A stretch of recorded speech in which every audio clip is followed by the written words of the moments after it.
some fish? I think we're going to need you to ride along with us back towards that commune. I hope you're up to it.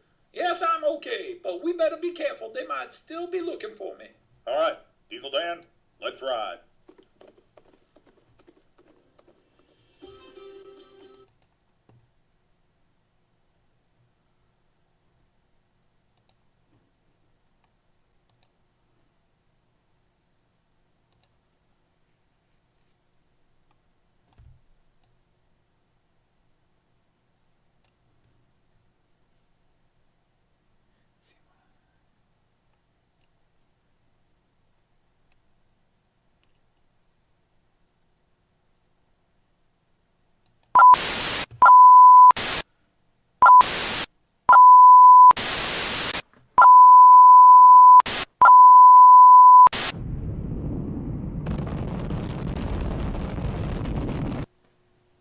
Ladies and gentlemen, the Third World War will not be presented tonight as scheduled so that we may bring you the following live presentation. The Third World War will be rescheduled for a later date. But now, here's...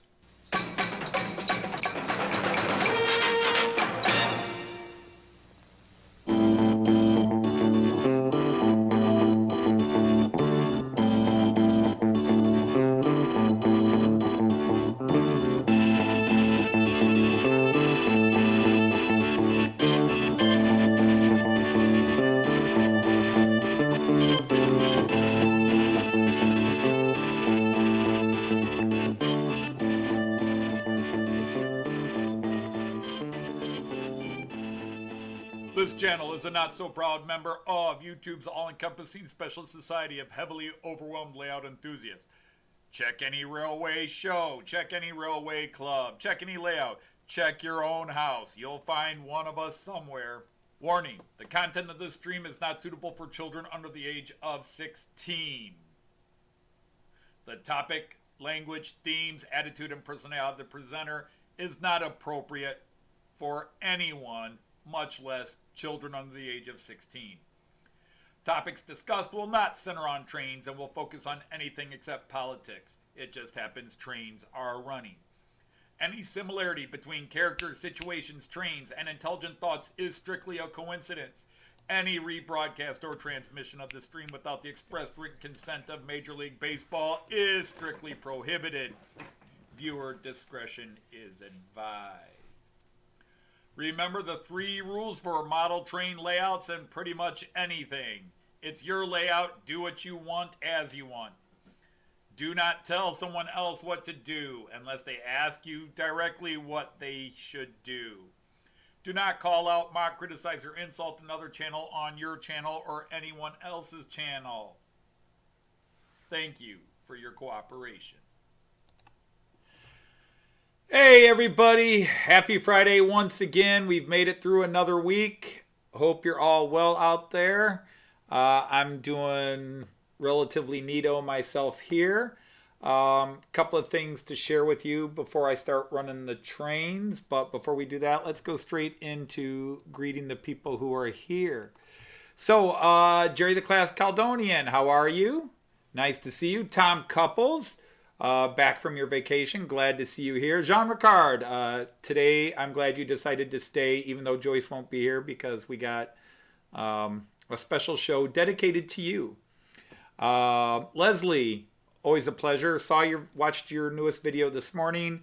Didn't get a chance to comment on it yet because I was watching it on my phone and it's big thumbs, don't like typing. Tim JD, one of the staples. Alan, great to have you here. And Andrew from March West Junction. Simon, the railway enthusiast. I gotta scroll my thing down. Chris, I hope you're well. I hope everybody in your household is well, or at least on the mend. Dwight Curley, nice to have you here. And there's Joseph Agliato, nice to have you here. And I think that's everybody. I hope I have not missed anybody. I apologize. I do like to make sure I give everybody a fair greeting in there. But I think I did catch everybody so far, and I'll keep an eye. Yeah, Joyce will not be joining the live feed today. Her school has their annual carnival, which they haven't had in 2 years because of the showstopper. and but she has to work it, so the carnival starts at 5, and so she won't be home till much later today. So you're just gonna have to deal with me and hope I cover it. Also, if you read the subtitle to today's live stream, I just got this today. I came home from work and this was on the porch. I got a note, well, an email from FedEx saying it would be delivered Monday, and I come home and it's here. So let's have a live unboxing as we go. Yeah, for those of you who watched I posted, I've started a little thing called Throwback Thursday. I'm just posting old stuff, either things I put on, maybe it's subconsciously trying to get people to go back and watch some of the old shows or some of the old videos, or just stuff I've never posted. I've never rail fan, but when Joyce and I have traveled through Europe, we do take pictures and videotape from the train. And I've never posted those because, I don't think I'm just a guy with a camera. I'm not a professional. And I didn't know if anybody would find it interesting. So yesterday's was kind of a test. Now, some of you may have watched it in the morning. You watched 3 minutes and all of a sudden it went black. I have no idea what happened. Apparently when I burned it, something got screwed up. So I had to remix it and burn it, and it came out right. So I reposted it. So if you watched it, only saw the first 3 minutes, actually 7 minutes long, go check that out. I hope a couple of you said you liked today's Matt Clarke. Today was a little bit heavier on exposition again, much like when we first met the Kahat.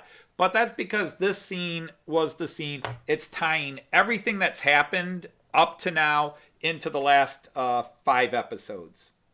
So this was a scene that a lot of things happened in the last couple of episodes. Information's come in. So this scene was just taking the 3 main parts of what's going on. The Kahat, the benefactor, and the Matt and his group responding to what's going on with what they've learned. So all the long build up, this was kind of a summary. Here's what's been going on. We've got all this information. Now let's act on it. But there were still some good jokes. 2 of my favorite lines I've written in any of the Matt Clarke series were in this episode. I love the Kahat telling Senator Patine, just because something was bought for you does not mean you earned it. I love that line. And the other line I love is when the Kahat threatens Patine, he says, your benefactor, your boss, likes to play in the shadows. I live in them. I really like that line. I thought it was a great line. If I do pat myself on the back, I thought those were a couple of cool lines in there. It's always nice to see me getting out of the living room. Indeed. I'm glad people enjoyed that bit again. Thanks to my family for all of them taking part in that, willing to be a part of that little joke. And that was from my 1-year anniversary. I had just broken 200 subs and was just having my 1-year anniversary of starting shows on YouTube. And so I put up a crazy 2-part show. It's like an hour long if you combine the 2 bits. And it was a lot of fun to make it. It didn't get a lot of reception, but what the heck? It was there. All right, so let's see what the mailman brought today. I know what's in here.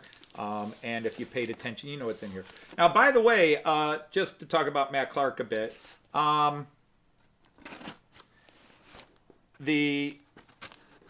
if you really paid attention to the series, you now should have a good idea who the benefactor is.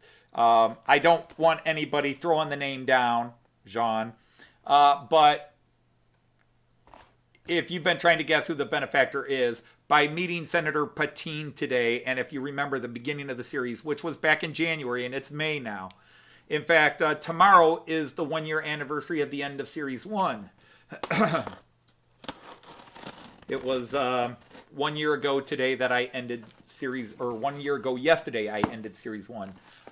The big finale of Series 1 when Bobby got blown up on the, the Black Mamba got blown up and Bobby got blown away by now Four-Finger Bill. Okay. So, this was something I put on pre-order, and I was hoping it would come in. This actually came in a bit early. This wasn't supposed to be out until mid-June. For some reason, this came out early. And there's a bunch of stuff that is supposed to be coming out in the next 2 weeks. That was supposed to be out in November and December of last year, and they're just now coming out. And Pico and Roku just announced, yes, we've released these to the shops. So I'm expecting emails in the next couple of days from my Model Bond shop, Lipa, saying, oh yeah, we've got this. And this is exactly what I didn't want. All these trains come in right before I leave for the United Kingdom. Although I'm still waiting for Stephen Price to hook me up with final details so I can pay off the hotels. But otherwise, we're good. Trains are bought, paid for. We've bought some of our passes. Joyce and I have sat down and scouted out things we want to go do and see over there while we're there. Okay, so, whoops, didn't want to do that. Oh my goodness, why are you doing this? Sorry guys, I'm messing with one of my controls here. So, yeah, this is a locomotive, and if you look on the end of it, it is a Class 101. I now have 4 Class 101s. Is it my favorite locomotive? No. It was bought to replace this one. This is the one I got at my birthday back in December. I bought this used off of eBay.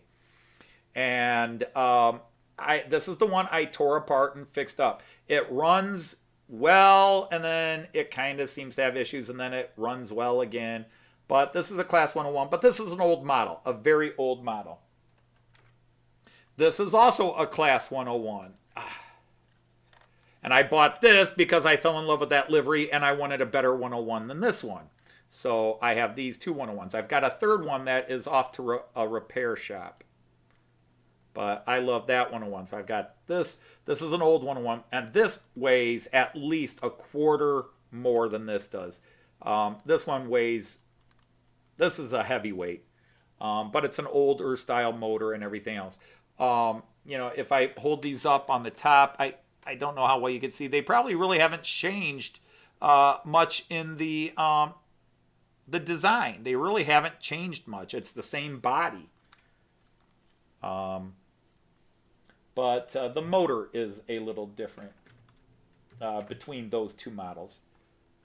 And also, I don't know if you guys saw this, but I'll pop this up at you. If I could get that. You'll notice they both have the exact same running number. 101003. And the shaky hands are going to get in. Come on, guys. Let's go together here.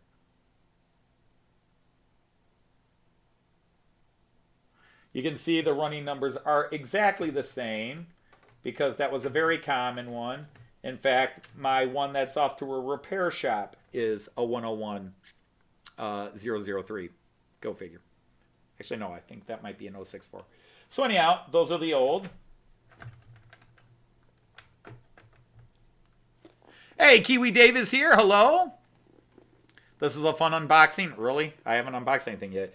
I'm going to try not to take as long as Heath does. But Heath does it sadistically. He knows you guys all tease him about it, so he drags it out just to go. So, this is the new guy. So again, it's new. This has the higher end Merklin digital thing on it. And if I move that around, so take it out of the box, it comes with comes in this little multi-layers of protection. Multi-layers. So it's inside one box, inside another box. Inside, it's one of those Russian doll things. If I can say Russian without being political. And so, it's definitely a brighter red. This is called Fair Cares Rope, but again, it's, you know, the only difference is the red. This is an older model, faded. If I hold them up on the tops again, you can see really no difference. They have not updated the design. Maybe they don't need to update the design. Here, maybe I get my hands out of the way. And yeah, Shaky Hands McGee here is going to get started soon. So, yeah. But the nice thing is, if you look at the new one, new running number, 101032. So it's got a new running number. Okay, now, to add this in, and I got to move this guy and set him down. To load him into my central station, I've done videos on this, and he's going to need run in and everything. I just got it, so I'm not going to do anything fancy today. But there is a video where my last locomotive I showed you. All I have to do is set this down here, and maybe I'll spin the camera down here. Come on, camera, work for me. There's a track right here, and all I have to do is set him on this track. So there he is, and all I have to do is turn the power on, let the current flow, and my central station 3 will immediately read it and load it.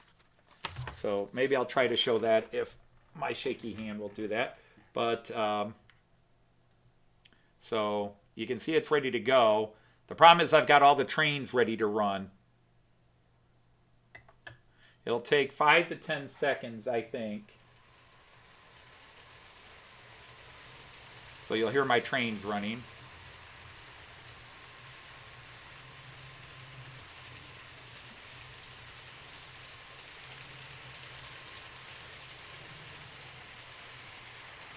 Come on. It's supposed to be automatic for the people. Well, maybe because I'm running trains.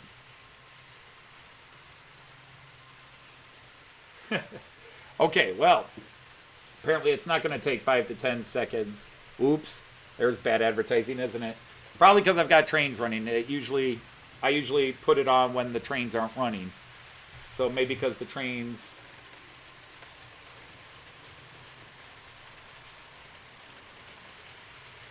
But his lights are already on, and he's ready to go. I mean, I don't know if you can see that. His lights are on. Yeah, I do, Randall. I have a couple of videos. Some old ones and some more recent ones where when I get new things, I show putting it on. I am a little curious as to why he didn't start it. But anyhow, Jean Ricard, this show is dedicated to you. I expect you to get down on the floor and kiss my feet. Hey, Sparky, how are you? No, it does not have a wheel stopper. That's something Miraklin doesn't do. Yeah, it's probably just because I have trains running. The trains need to be off so it doesn't conflict with... Because I've never been running trains while I've loaded it on. So I bet if I turned off all my trains off, it would read the decoder. But usually that's all it does. I mean, it is what it does. I put it on and it'll automatically read. But I'm running the trains. So, but anyhow, let's show the trains running and see why Jean Ricard has to get down and kiss my feet. Hey, Greg, how are you? Nice to see you. Just woke up. Yes, it's early over there in Australia.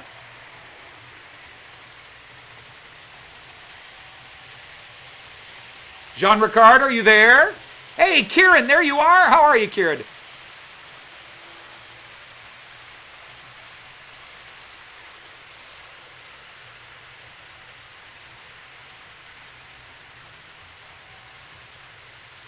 Oh, Jean Ricard, are you watching? Where are you, Jean Ricard?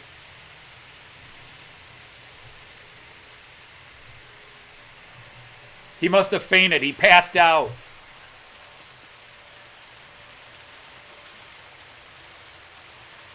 They're running backwards just for you, Jean Ricard. They're all running, all the trades that have a Steuerwagen are running backwards just for you. Because I love you, man, just for you.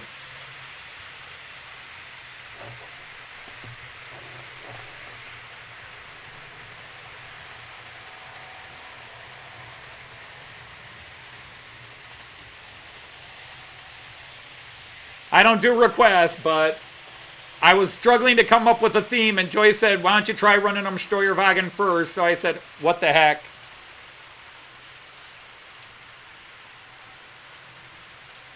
So yes, we're running them all Steuerwagen first. But I will run this train in at a later time.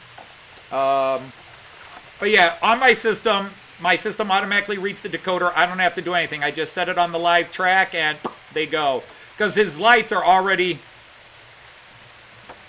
on. He just, to fully load the decoder, nothing else can be going. I probably should read that in my book and see if that's true, because the last time I did I did a video of it and showed how quickly I put on the track and it reads, but today,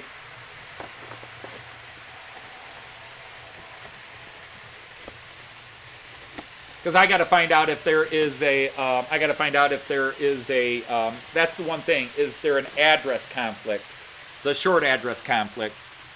But, so yeah, it's not a special loco, and I don't really have a thing for 101s, other than 101s are Germany's, are Deutsche Bahn's primary long-distance, high-speed locomotive.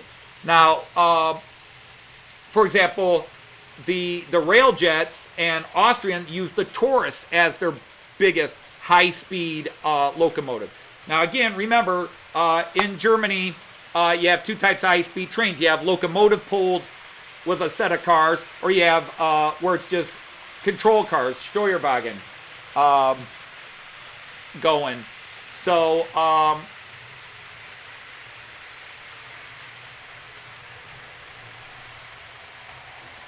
hello from Portugal. Hi there. Let's see. Obrigado. Obrigado. Yeah, so I don't know that I have a thing for 101s. I just, two special locomotives came out in the 101 style where I just love the livery, so I bought them. I've got the Märklin 160th anniversary one that came out 2 years ago, and then I got the Deutsche Bahn Museum one here, which I just love. This is a great locomotive, and it's got the same motor and everything as the new one I just got, so there will be no difference. The sounds, everything will be the same. The only difference is the running number and the livery on the two.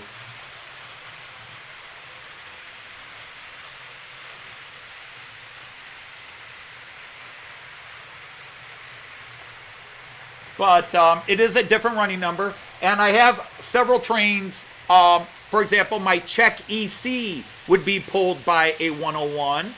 My IC1 would be pulled by a 101. And that's about it. I don't have any other cars that would be pulled by the 101 right now.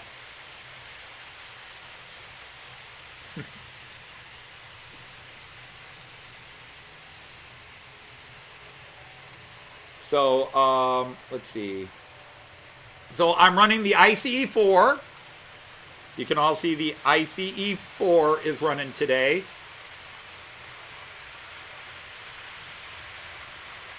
And coming right behind it, oh, he's got his, what's up with that? There we go. Why did you have your buttons the wrong way? Okay, had the headlights.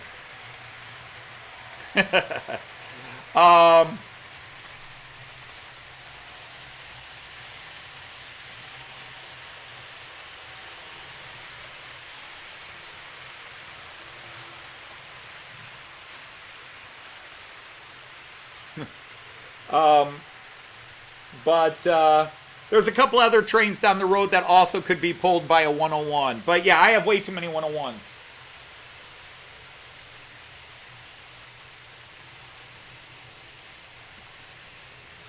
I think and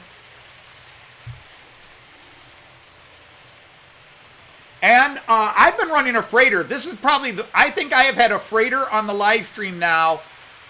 A freight train on the live stream now for at least 4 consecutive shows, if not more. I have been keeping freighters on.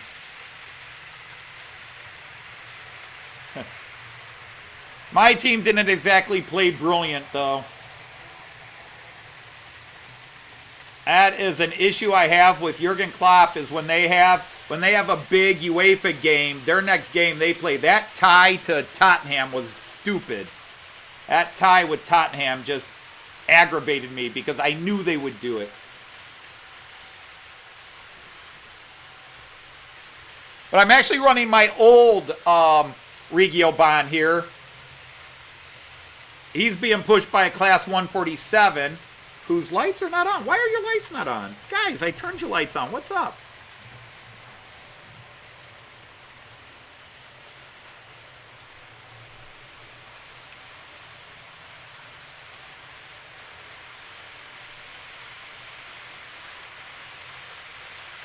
Which one? As if you could tell. But this is the one I bought on eBay. I'm gonna save this one, maybe clean it up more, fix it up, and maybe this will be Cayenne's first train when he's old enough to have one. Or I could sell it on eBay, or maybe give it away, you know, do a Miraklin giveaway and give this guy away. But now I've got all these 101s parked here, which is kind of funny.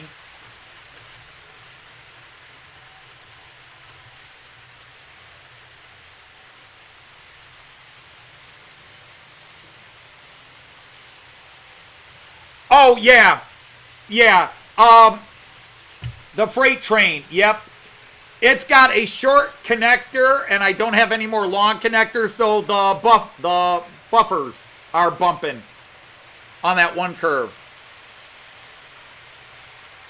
And, yep, the one on track, let's see, you're counting 3 in. Yeah, he does not like going up the ramp. This guy, I'll show you right now. He's going there, so let me get to the village view. Yeah, that 147 is not a very strong one. He definitely slows down. I'll probably give him a little more juice here. He does not like pushing up the incline. He doesn't like pulling up the incline either.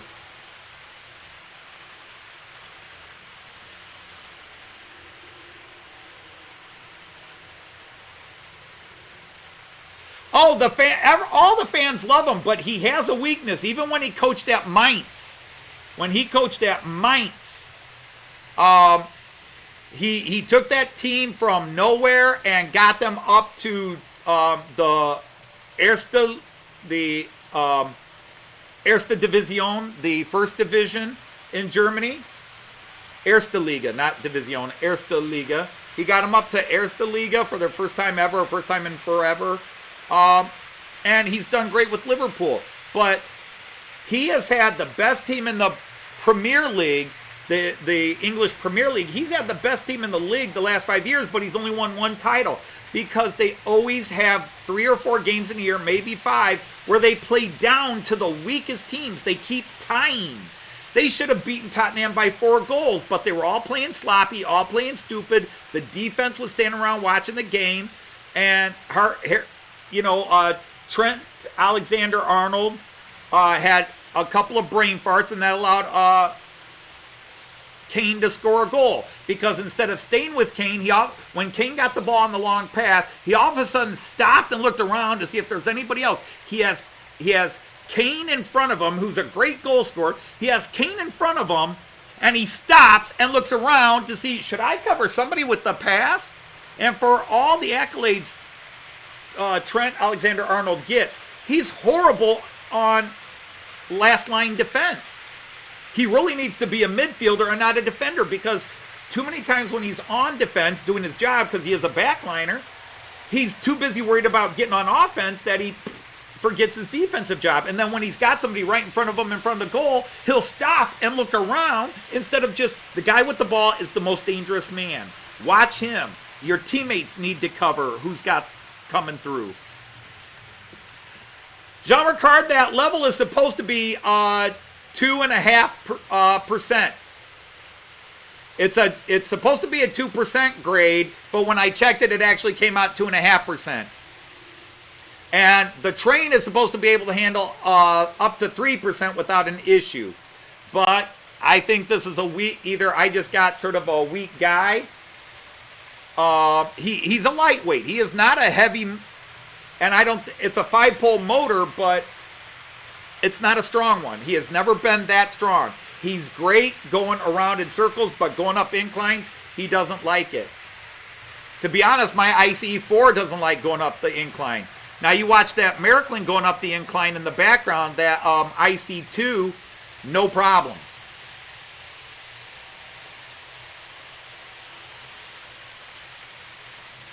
Yeah, I was told for some of these cheaper Miraklins to keep it below 3%.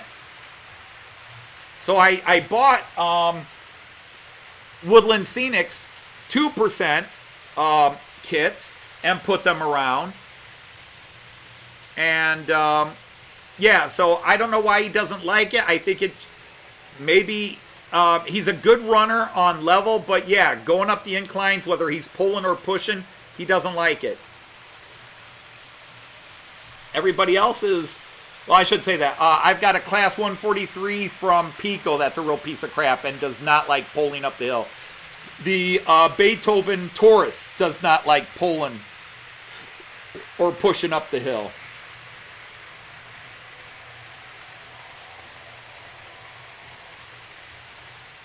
So yeah, I've got some that are weak pullers and some that are just excellent pushers and pullers.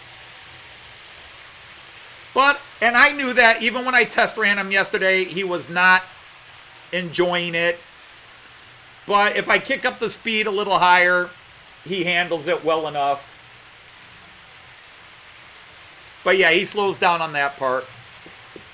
So anyhow, what are you guys all doing? What are you all up to? I know Chris, who was here, is still here. He wasn't feeling well. Yes, most of them have traction tires.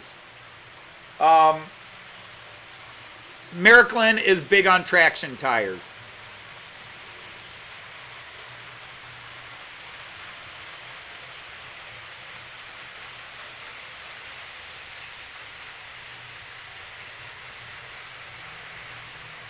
I think every single one of my locomotives has traction tires. I know in the UK, there are guys like Sam's Train talks about getting rid of traction tires. He doesn't like them. But yeah, the all the ICEs have traction tires. All my locomotives have traction tires. To be honest, I don't have a locomotive that doesn't have traction tires.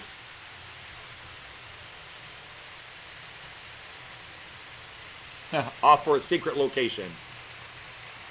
MI6 is sending you out there. Nobody's to know.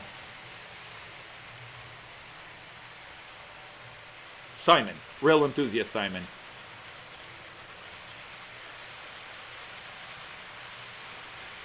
Cooking dinner and later working on the car and then maybe work at the rail crew.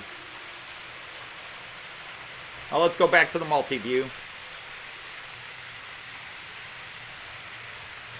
What about that one? There you go. So yeah, you see when it hits that corner, right, they're just, what I should have done is put on the Roco, just put a Roco connector on both ends. I didn't think of that till now. Yeah, I saw that. I haven't had a chance to watch it, Jean Ricard. I've had a bunch of people send me stuff, various things, and I just, yesterday I was busy all day.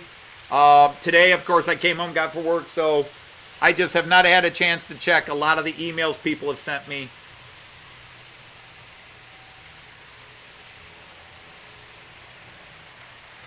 Yes, indeed, EFO. Yes, you're right. They do the double tractions.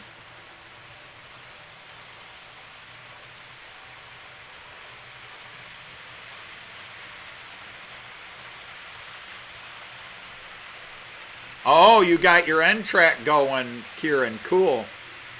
And anyhow, hello, EFO. Thanks for coming in. Always glad to have your knowledge there. You and Jean Ricard are my two go-to guys. You've got a housewarming party. Hey, Steve 87th, how are you?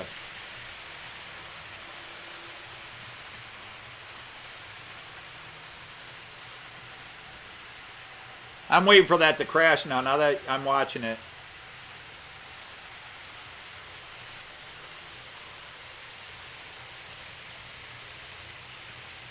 Well, you can see here, this Class 147 is going here fine.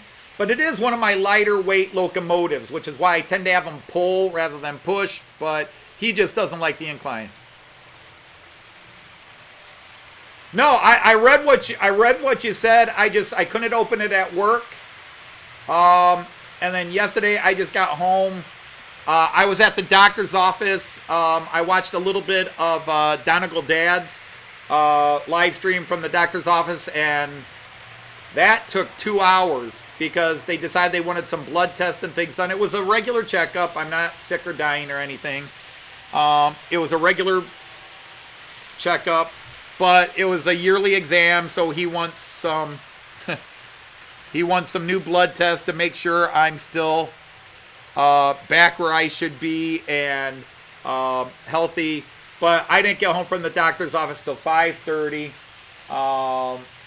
And then Joyce, we had to set up some things because it's been near 90 degrees the last few days, so I had to set up the house for air conditioning. So I did that.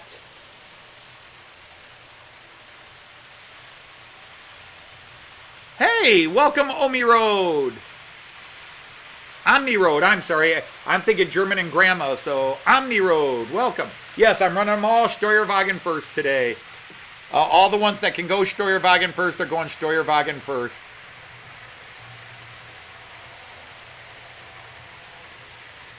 Yeah, I'm just waiting for Stephen Price to send me the bill so I can pay him. Because I've got a crap load of trains coming in the next couple of weeks before I leave for Germany. And it's like, that's exactly what I didn't want to happen. And I use my credit card to pay for my trains because it saves me international charges.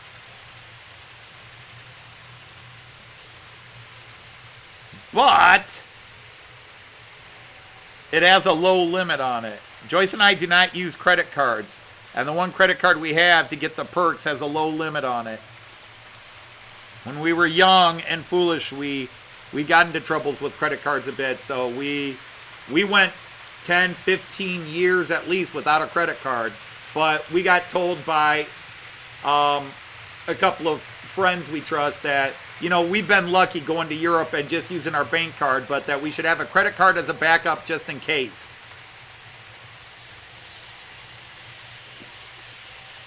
And so now we take, when we travel abroad, we have a credit card. But lately, we use the credit card to pay for everything because it has no international fees on it. Oh, just in time to have nobody there. How about that? Where's up the ramp? There we go. But as you can see, this IC2, the IC2 coming up. Oh, there it goes. Now the decoder's running.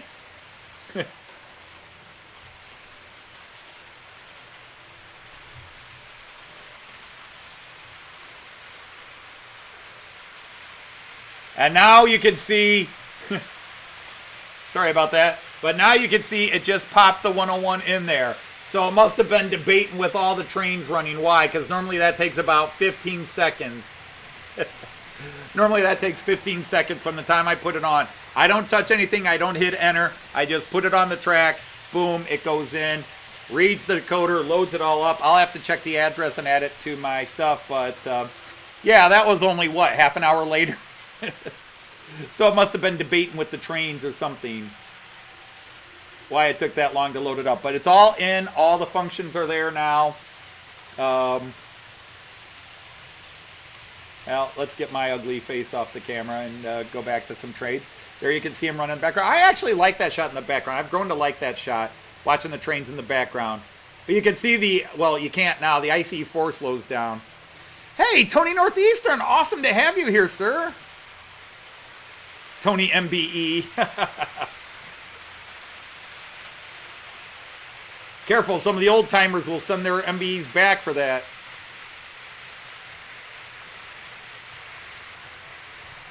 But there we go, seeing everybody coming around. That gorgeous ICE4.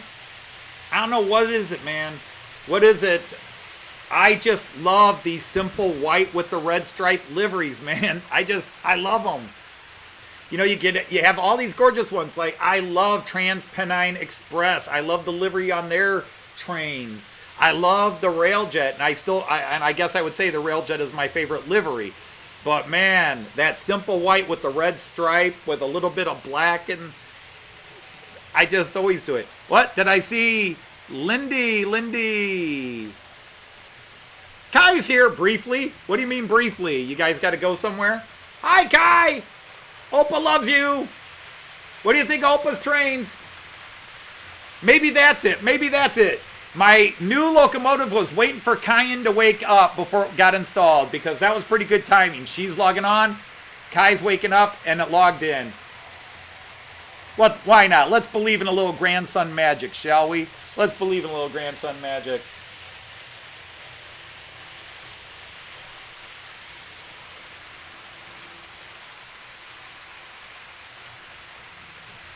But, hey, Kai, this is Opa's new one. And maybe this one will be yours, but this one weighs about as much as you, Kai.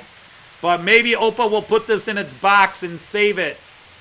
And clean it up a couple of times and save it. And that'll be your first locomotive. I've already given you a couple of cars, but this might be your first real locomotive when you're ready. But right now, you couldn't even lift this thing, little man. That's a heavy locomotive for you right there. Well, there's Opa's new one, Kai. When you come over Sunday, you can come down and watch him run. But yeah, that just came today.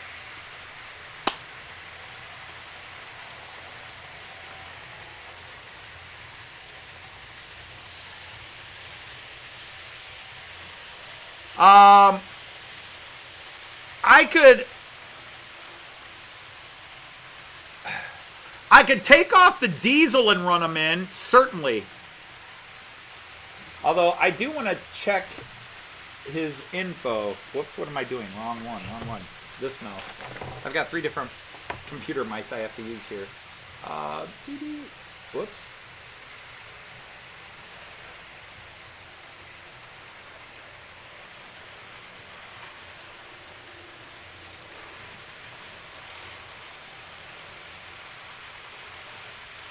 Did somebody just... Nope, you sound good. Okay, he is address 28, so that should not be a conflict. Let me double check the old handy dandy list, which should be right here. There it is. Nope.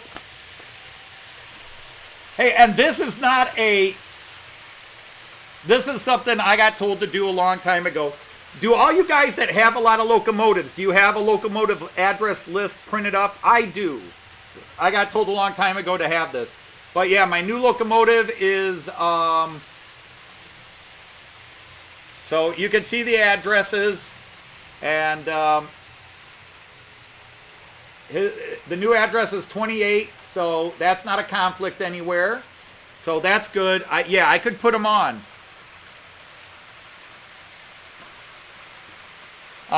I could take the diesel guy off and just run him on that inside loop. Or I could take the freighter off and run him on that.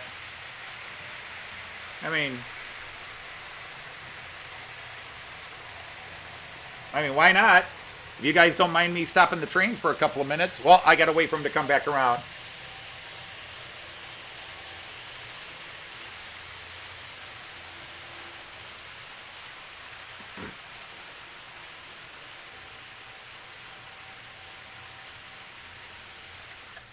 All right, I just stopped the trains because why not? Let's let this guy run in. So, doobie-doobie-doo, doobie-doobie-doobie. Okay, let's take you off for now, and I will set you down over here just because clicking you on, converting everybody around.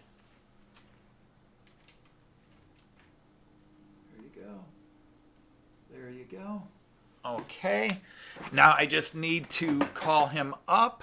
Now the question is, does my, yep, there he is, right there. Cool. All right, let me go ahead and get the trains back running. And, and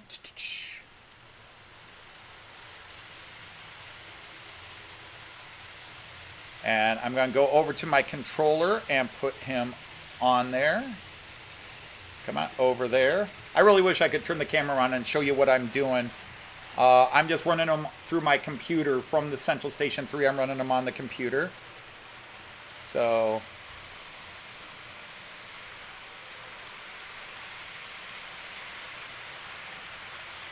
and off he goes. So there you can see him below me. There he goes. And we'll just run him in. A lot of people do that. I don't change. I have changed numbers on locos, and I really should do that with some of them. But so far I haven't had to. I've had a couple of conflicting locos, especially all the companies that make locomotives for Maryland. 3 is the standard address, so you have to change them because I do have one Maryland train that's a 3. So like my Brava IC2 locomotive was a 3, the Railjet was a 3, but I moved its address. Yeah, this is actually done on an Excel spreadsheet. Hey, Simon, good to see you. Hope you're well, man.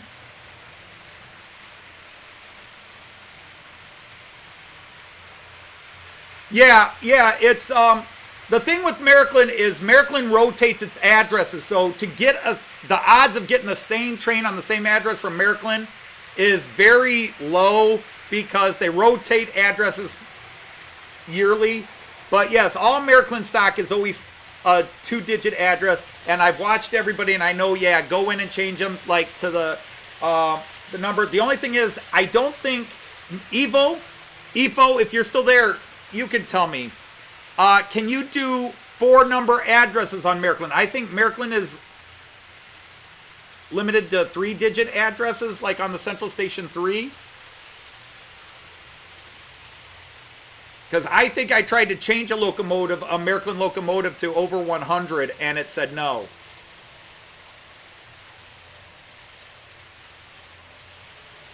Well, I don't have an Azuma, but I will be riding an Azuma. Joyce and I will be on an Azuma in... Azumas are gorgeous. I think they're great-looking trains.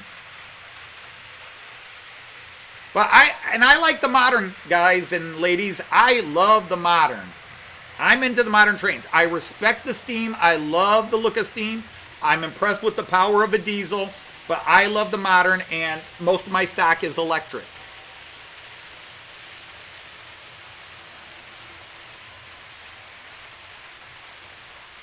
Oh, their seating's not good. That's sad to hear. I find the seating on the ICE3 fine. When I've ridden on the ICE3s, I find the seating fine. Now, Railjets, that's a different story. Railjets is just amazing. Even the cheap class on a Railjet is amazingly quite a bit of room. And I'm a tall guy. I'm about 6'4", and I used to be a big guy for a few years. I was a very large guy. I got up to near 300 pounds at one time. And what is that, 20-some stone?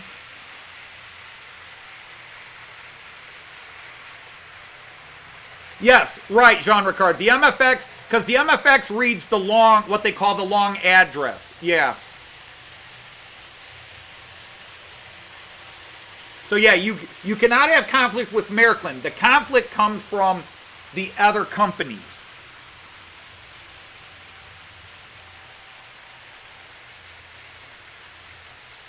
Because, for example, my guy Andrew Chevalier out in Stockton, California, who did my Railjet for me, such a beautiful job, and my my Alex train, and did such a great job with those. He's just so good at what he does, and he fixed up my ICE1 and ICE2 for me. So the man's a wizard. I love the guy. I think I've given him a break. I haven't sent him anything in a few months because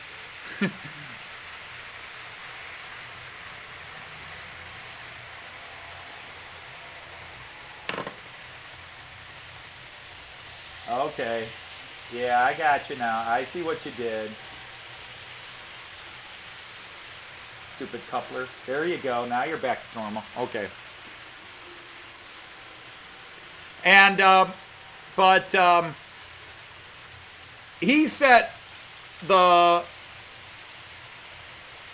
one of the trains to an address that was the same as one of my Maryland, but he set it, and then I bought one, and they just both happened to be address 11. And yeah, my Central Station 3 said, you've got 2 trains with the same address. You need to correct this. But yes, if it's straight up Maryland MFX, no, they won't conflict.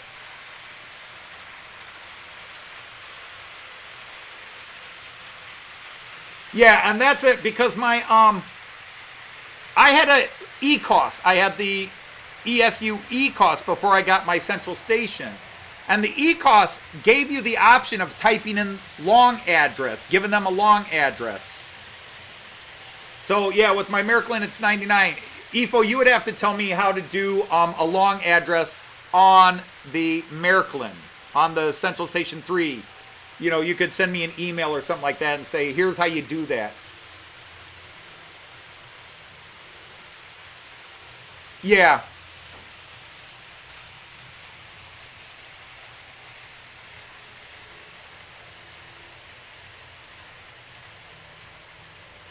Because, see, I love the trains and I understand how things work, but I don't understand the systems. You know, I understand the basics. Decoder does this and you wire it there and blah, blah, blah. It's programmed. You know, but I have not got the IT background in a lot of this, and I'm even new to trains that the last time I built a computer was 1982. Now, in the 90s, the 2000s, I have bought parts and added memory, taken out old memory, old chips, and plugged them in, but that's all plug and play technology. And, you know, so a lot of the stuff, the tech in here, when you talk about guide-based, I go, okay, I get that, but at the same time, why that works that way is beyond me. Let's see. He put, I think I've got, I think 2 lens. He did 2 lens decoders, an ESU, and I forget the 4th one, but it wasn't lens or ESU. He's done 2 lens decoders, an ESU decoder, and I forget what the 4th one was. The 4th one might have even been a Wiesmann.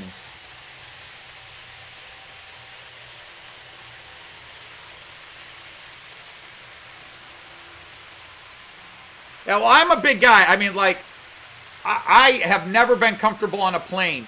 In fact, this flight this year, when Joyce and I fly to the UK in less than 3 weeks. Less than 3 weeks, man. Less than 3 weeks. 2.5 weeks. 2 weeks from next Wednesday. 3 weeks from this past Wednesday. 2 weeks from next Wednesday.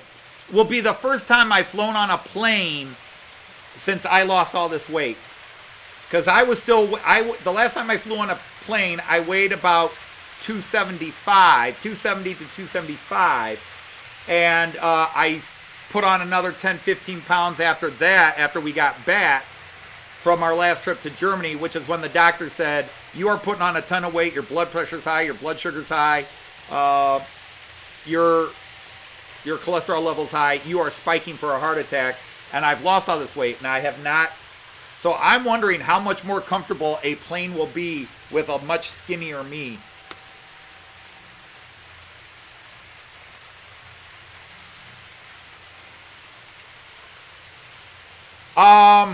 It definitely wasn't, and I know Uhlenbrock, I would have remembered that. It might be a Zemo. My problem is I just don't remember.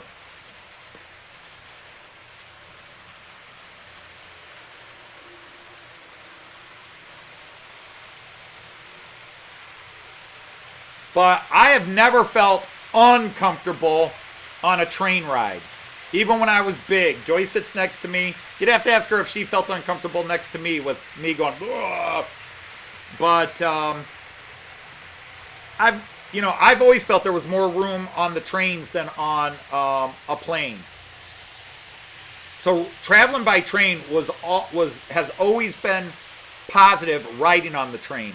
The only time riding on a train has been negative is when A, a train got delayed or canceled, or B, when the train was so overcrowded and I had to ride a couple 100 miles standing up because there was no seats available.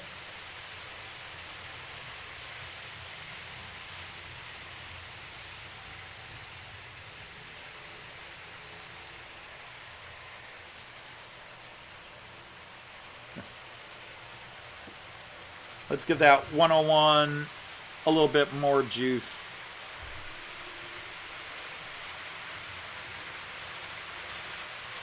I did not mark. Did anybody mark what time I started him? It should be half an hour each direction. I did not mark it. Maybe it was 4:30. I don't know.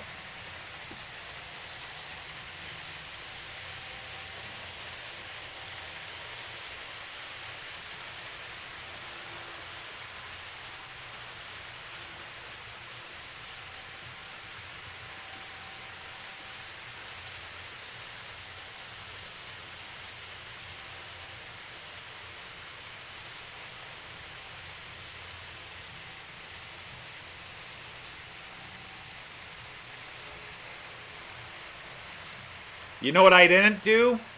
I didn't oil them. Now, I know Merklin says they come pre-oiled, but I did not oil him before I put him on. I was too excited. I got too excited there, Jean Ricard. You forgot to have me. I forgot to oil them before I put them on the track. That's the first thing I always do is oil them. Oops. See that? Cayenne Opa did an oops. He forgot to oil his new train before putting it on.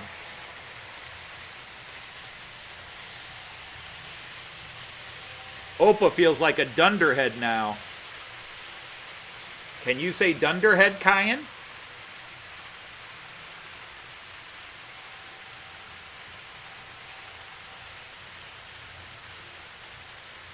Well, I'm a tall and I fly economy. I have never flown first class in my life. I can't afford first class.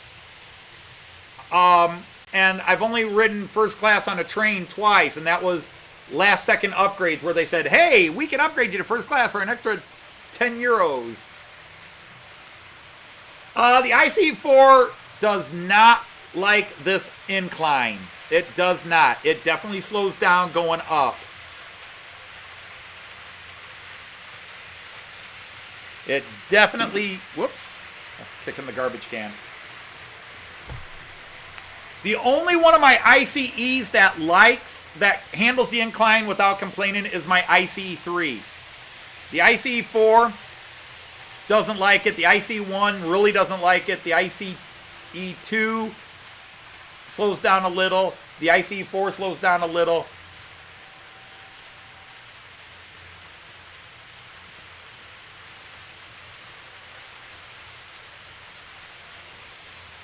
But, you know, and again, Simon, it all comes down to height and weight. It comes down to height and weight. And then other issues as well, you know, how easy your back handles the particular angle of the seat. It's a 6-hour flight, 6-hour, 15-minute flight from Toronto, Canada to Heathrow Airport in London. Now, we have an hour flight from Windsor, Canada to Toronto, and then a 2-hour layover in Toronto.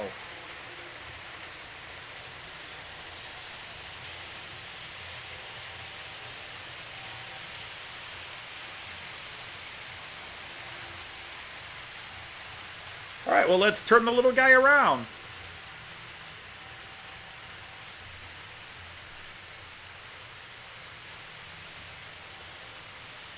Not too fast, not too fast. There we go.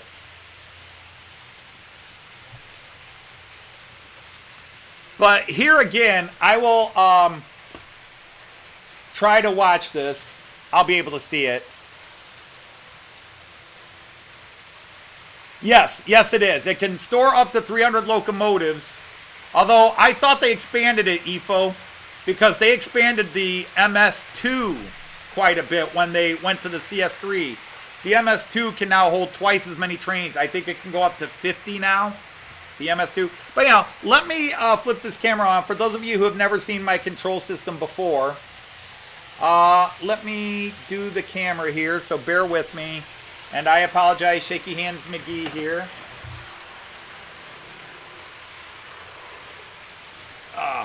But there's my Central Station 3.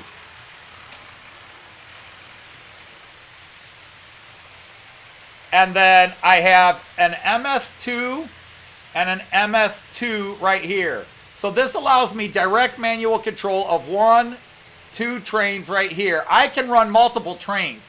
I could fill this whole screen up with trains if I wanted to. Let's see if I can, whoops, there it is. See, all of a sudden I can do that and I can run up to 10 trains.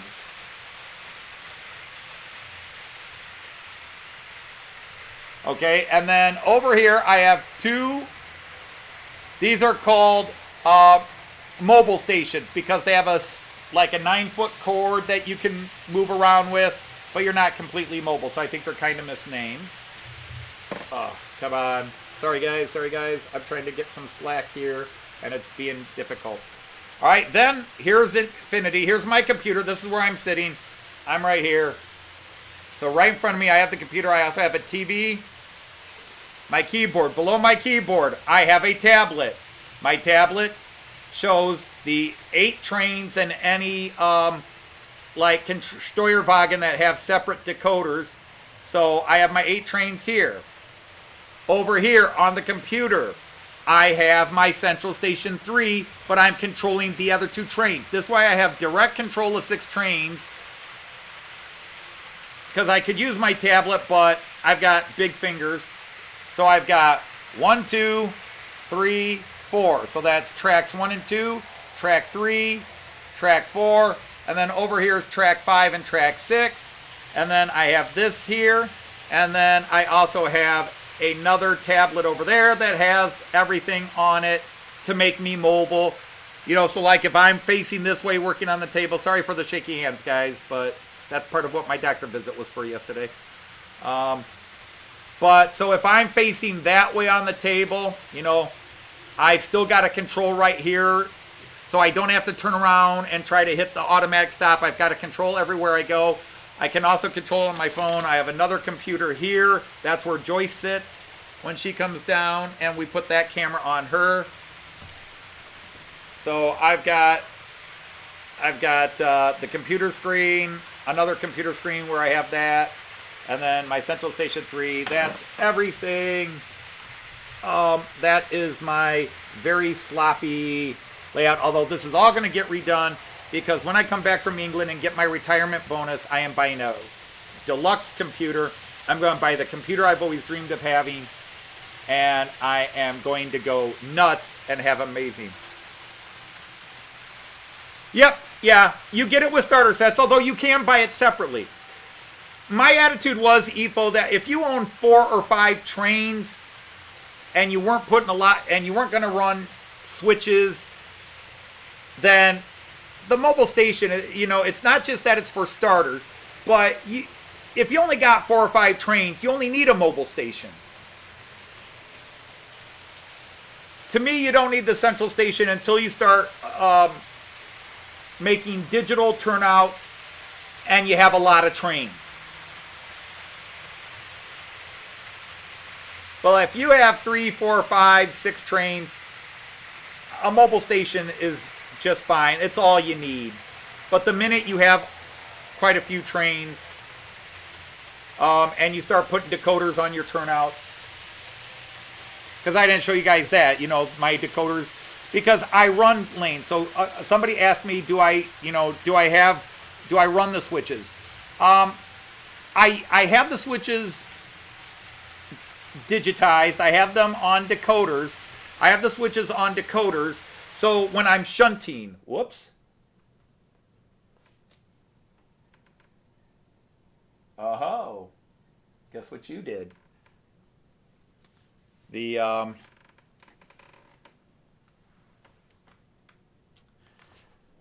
my little guy there,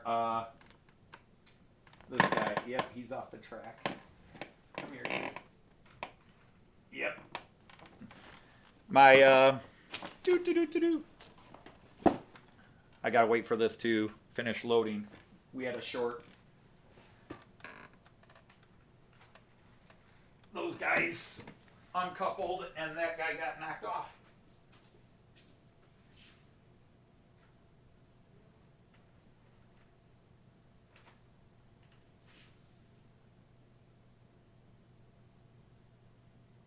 Okay.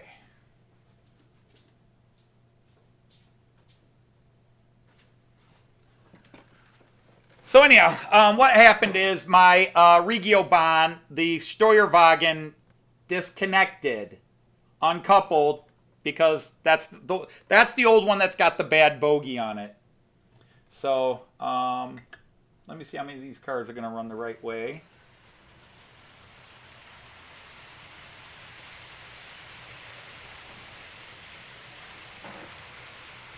Okay, so the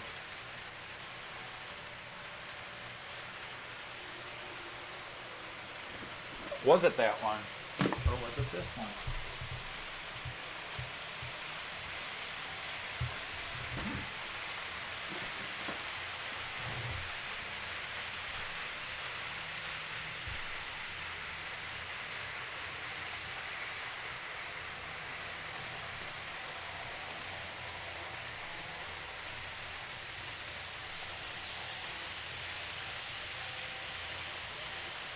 Now, why did you do that one?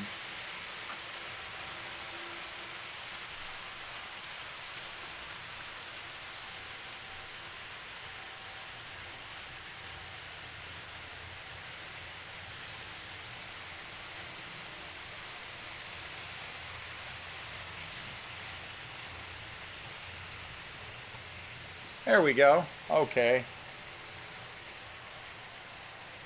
Ah, well. Can't run smoothly all the time, can we?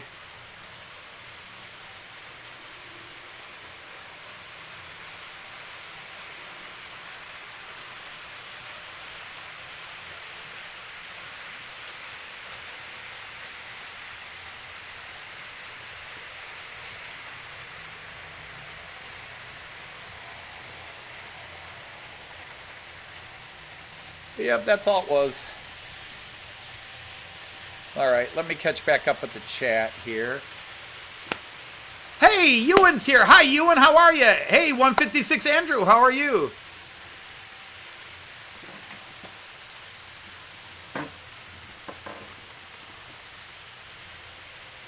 Best thing to do over LAN? Okay. You'd have to talk me through that. Hey, Andrew T. How are you? Great to have you. All right, Kiwi Dave, thanks for stopping in. Take care, man. What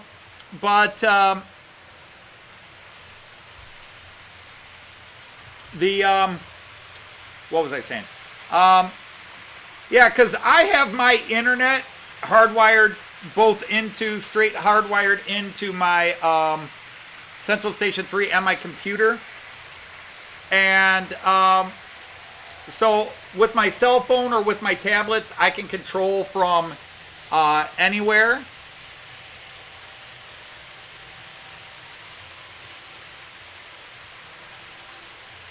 So because I don't have such an advanced system, I just have a lot of trains and a lot of track. You know, I don't intend on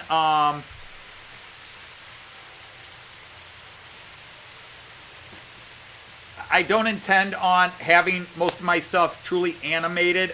It's just the switches, and I am going to be rebuilding the Bremen side, which technically, you know, I'm pointing to the correct side, but actually, to you guys, I'm pointing to my Delmenhorst side. That's my Delmenhorst side. That's my Bremen side. That's the 11-lane side.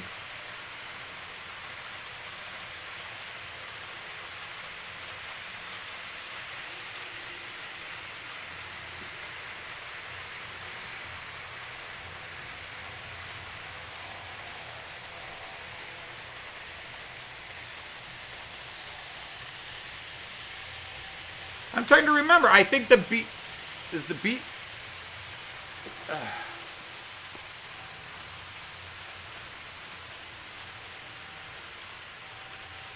Yeah, the BR, the freight, that's a BR 181.2. It's a BR 181.2. That's from Pico. So it has the MFX decoder, but not an MFX Plus. It's the Pico MFX friendly. It's not. Their decoder reads both DCC and MFX. So on my layout, it's read as an MFX decoder.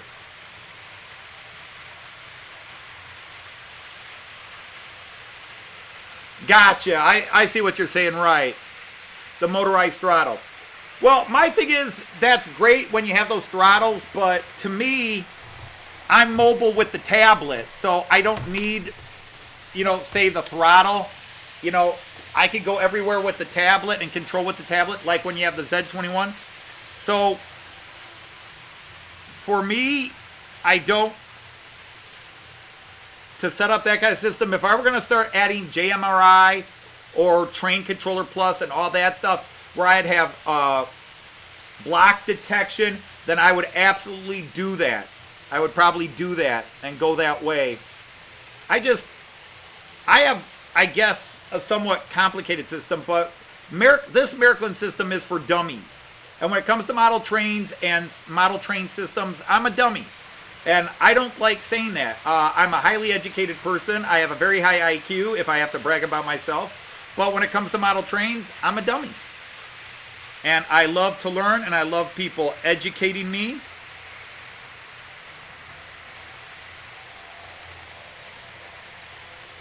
There you are.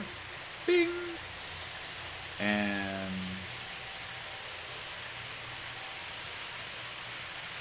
bing. And I don't know why these all got changed on my tablet, speaking of which. Yes, not long.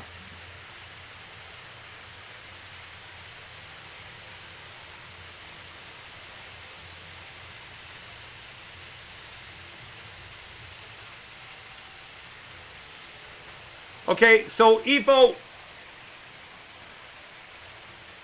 it reads the throttle setting and turns the throttle setting to the current setting on the locomotive. Okay, how is that? Talk to me, I'm a dummy. How is that really different than when I'm on my tablet and anything I change on my tablet is changed on my central station or here or here? It gets changed on everything. So I'm doing good. I'm doing fine. I am just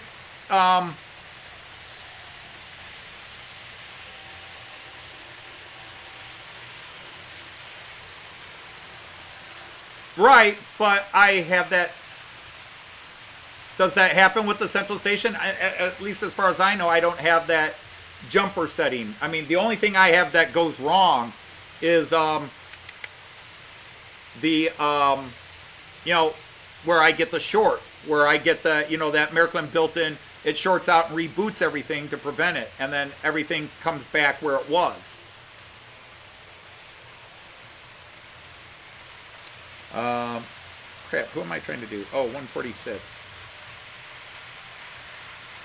But this is the problem talking over the internet with, with a dummy who doesn't necessarily understand how all that function and works. Who's on lane 4?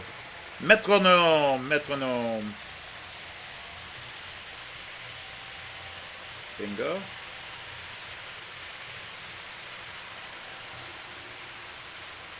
And, oh yeah. The new guy. No. Dummy. Wrong.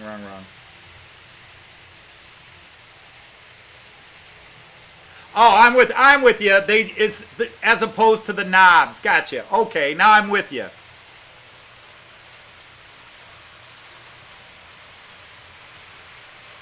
And I'm not worried about knob. I'm happily whatever. It just, the central station has the knobs. The funniest thing is, I'd have a guy named Steve would come over and run trades, and he'd have his tablet. And he'd just log into my internet, and as soon as I'm running trades, he's got his tablet out, boop, and he's controlling my trains. And I'm like, wait, why'd that train do that? And he's just back there grinning, what I did. Um, so, that's the fun. That's the fun. But that's why I've got all these handhelds that I could have a bunch of guys come over and let each guy run his own train, you know? Yeah, I don't have a fancy system where everybody's running. I don't. But, you know, you want to stop it at the train station? Stop it at the train station. Everybody can come over and run it, you know, and all you got to do is have your smartphone and a free download of an app, and you can run my trains. Now, I'm not going to be like Heath and let you all run my trains from a distance, but, you know.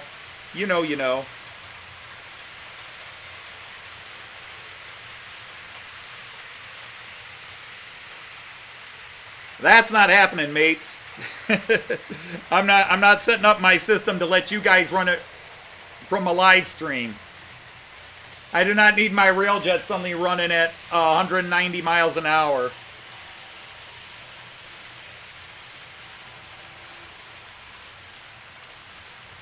Where are you? Where are you? Come back here. Come back here.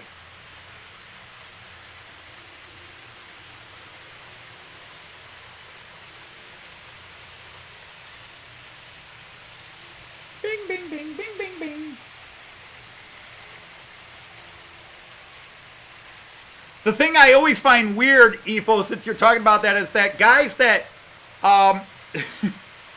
the guys that control that with the ECOS central station, where when you're controlling it with the using the tablet to run your system with the ECOS, is when they move the speed up and down, the knobs turn. The central station doesn't do that. If I adjust the speed here, the central station does not adjust the knobs.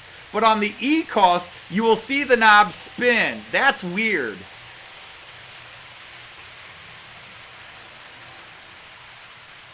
Vroom, vroom. Oh, metronome stopped. Did you, dude? Did you now? Whoops. Hey, other way, dude. Other way. Other way. There you go. I didn't even catch he stopped. I bumped the button and stopped them. Yep, I bumped the button while I was messing with my tablet here, and I accidentally stopped him. But he's back to running. That's the problem. See, that's why in some ways, I think I prefer running with the knobs or with the mouse on my computer, because when I'm using a tablet, my fingers bump everything. How fast do the trains go round? Well, I mean, Miraklin, like all models, you have. Now, see, how do I explain that?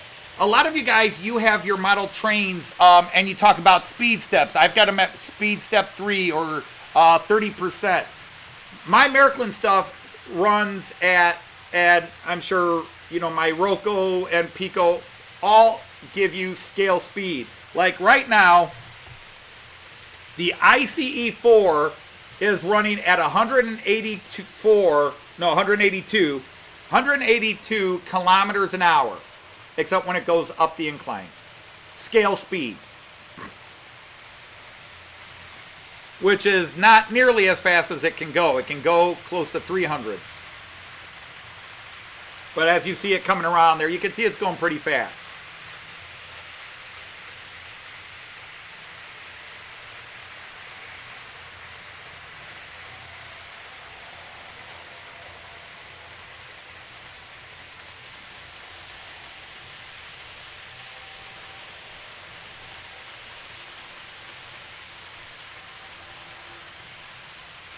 All right, well, it sounds like we're all on the same page now. But see, I love this stuff. I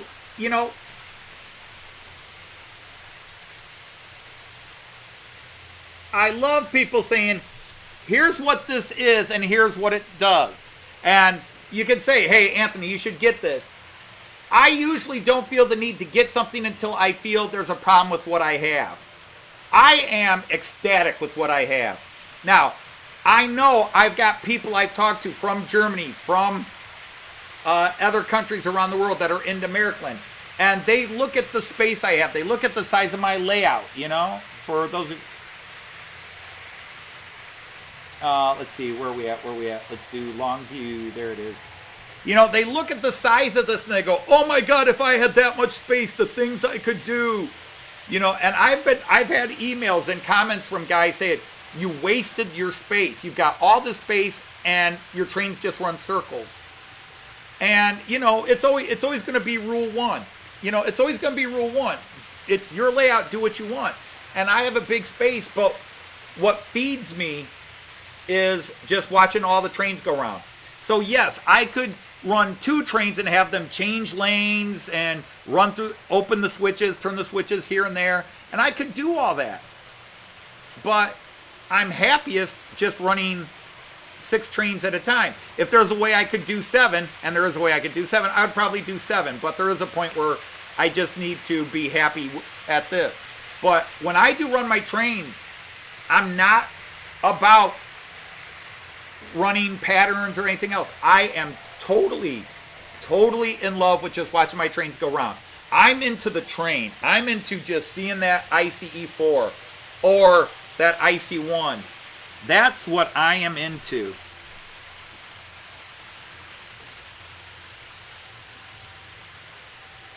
That's what gets me going, man, is just seeing these trains running.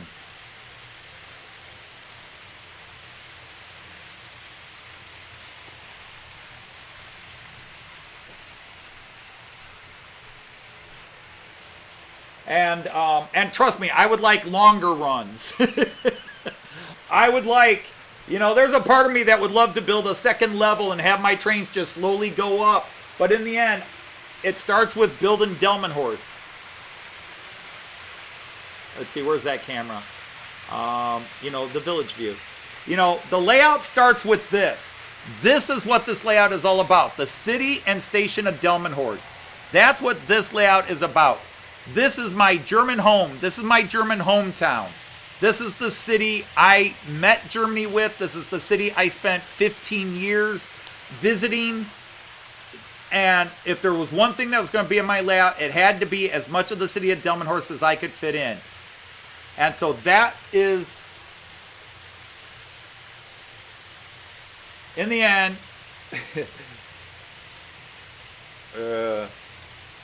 down there somewhere. Oh my God, I just can't do it backwards. Down there.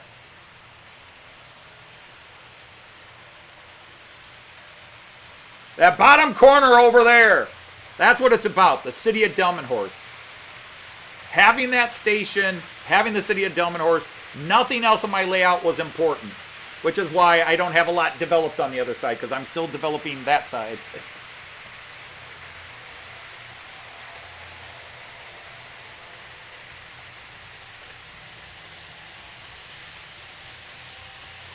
Oh, but anyhow, some of the other trains that were going around, like right now, the new 101, the new locomotive, if you just came in, yeah, he's over there. What's the best one? Joyce's camera is probably the best one to catch him. When he comes around, you'll see a locomotive running by himself right now. I'm running him in, although he's probably run in now. Anytime now. Come on, fella. Where are you? I should speed up. But right now, he's running at 81 kilometers an hour, which is about 50 miles an hour. 25, 40, yep. So, yeah, he's running about 50 miles an hour. And the metronome is running at about 90 kilometers an hour, which is about accurate because the metronomes tend to go at 60 miles an hour. That tends to be, they can go faster, but their general speed seems to be around 90 kilometers an hour.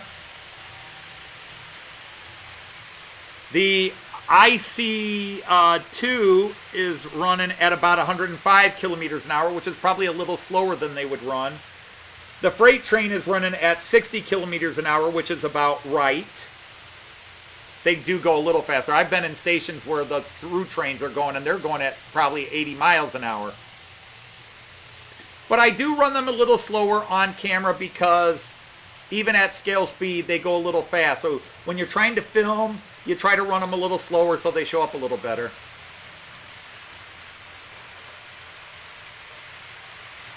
Jean Ricard, I had a wooden mock-up where I took a bunch of wooden bricks and mocked it up, but otherwise I've tried designing it on a computer and I failed miserably.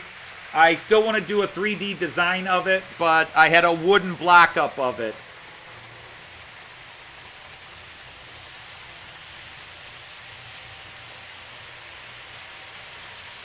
Andrew, Joyce is doing well. She's not going to be joining us tonight because she's got a thing happening at her school. And so she is stuck doing that. She says hello to everyone. Hopes you're well. But she was even gonna try to pop on from her phone and just type on the screen, but she couldn't do that. Or at least she hasn't done it yet. Oops, forgot about that. That camera is off. Hey, Colin! There you are. How are you doing, Colin? Richard! Great to see you. To all of you guys that I've missed your live streams, like Donegal Dad, Mark, and Richard, I have had all kinds of after-school stuff. I had a dentist appointment on Wednesday. I had a doctor's appointment that went 3 hours yesterday. Well, 2.5 hours. I got there at 3 and I got home at 5:30, and the doctor's office is only about 8 minutes from my house. Well, hi, Stuart. Just listening in. Well, I hope you're finding it interesting. Great to have you here, Stuart.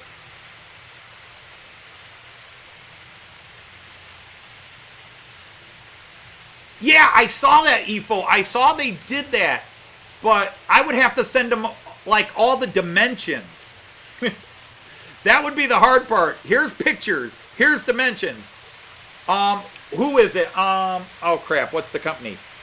I got a $2,000 quote from, oh, crap. Who is it? Zupahor. MBZ. EFO. Do you guys know MBZ, the model making company? I think they're called MBZ. MBZ. MBZ. Oh, hi, Artie. How are you? Because the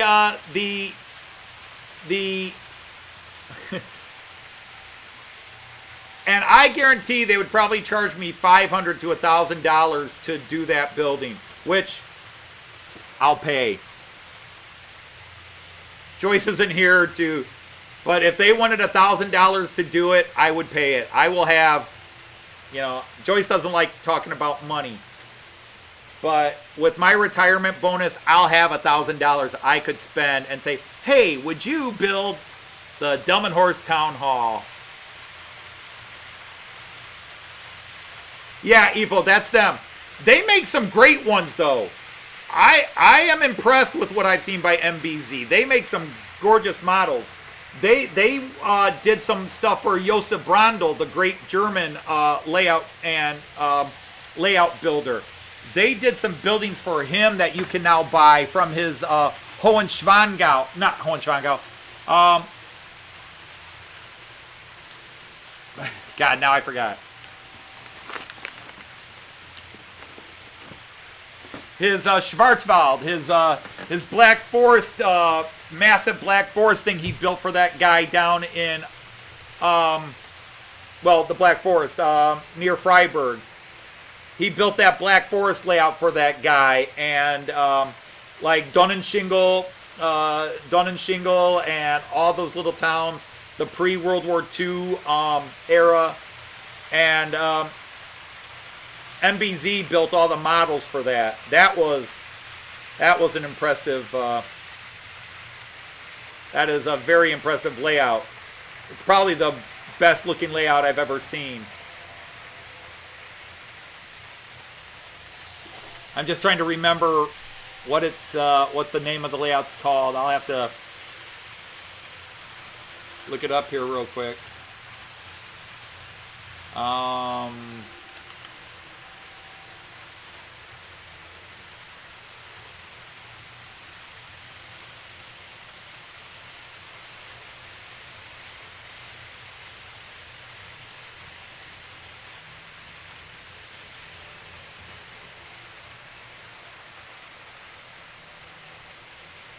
Okay, it's not on here.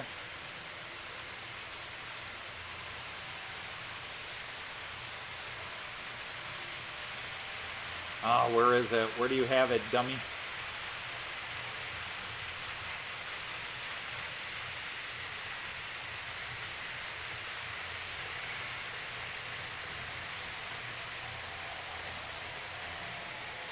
Cool train and layout videos. Ah, there we go. Yeah, Josep Brandl. What's the name of that one he built?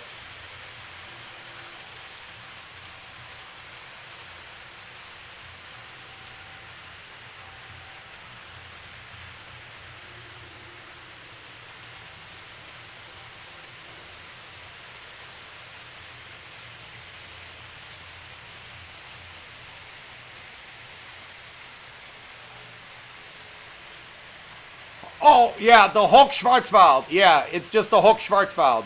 That's what it is. Yeah, it's the Hochschwarzwald. Sorry about that.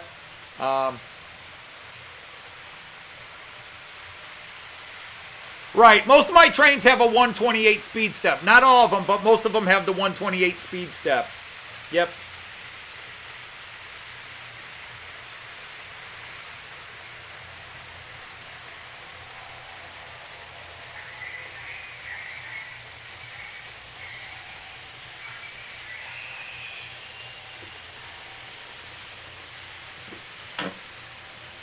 What the heck?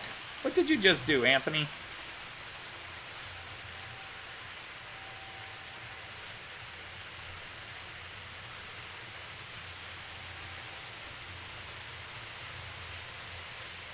All right, dude. Now get back to work. Quit being a goof.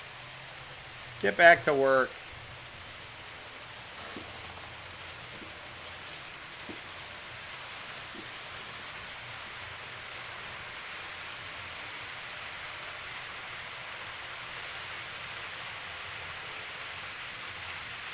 Yes, Artie, Jean Ricard wants you to know I'm running all my trains backwards today.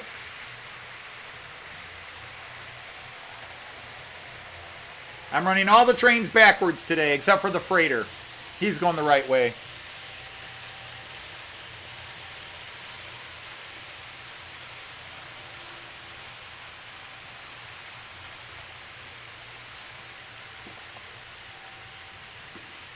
Yeah, Ifo, I think you, Jean Ricard, and I talked about this a couple of weeks ago, but I even got my little Emma, my little Jim Knopf and Emma. I got my Jim Knopf and Emma here, including a little figure of Jim Knopf.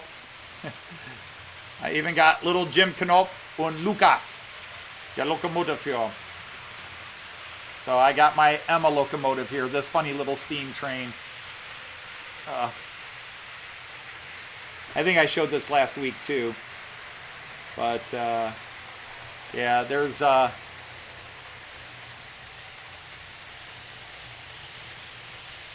Emma.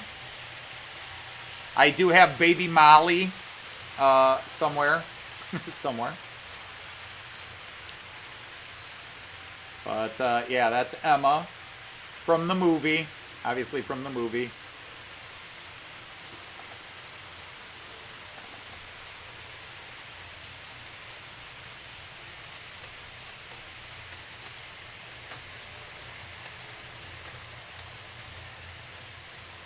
There you go. Okay. Who else? Hey, Jeff is here. Nice to have you, Jeff Hammond. Great. Nice to have you here.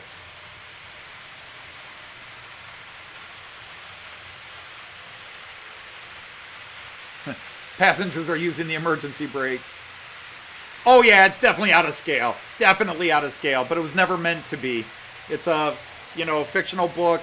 I mean, it's also not supposed to think and communicate, but it does, right? You know. Michaelenda. Well, hello, well chuffed. My unique channel. Yes, it is. We got to knight you. I now declare your knights at the rhomboid table.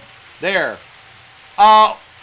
Well Chuffed is a channel here, a husband and wife team, which immediately drew Joyce and I's attention to it, since Joyce and I are a husband and wife team. Or I shouldn't assume married, but you know what I mean.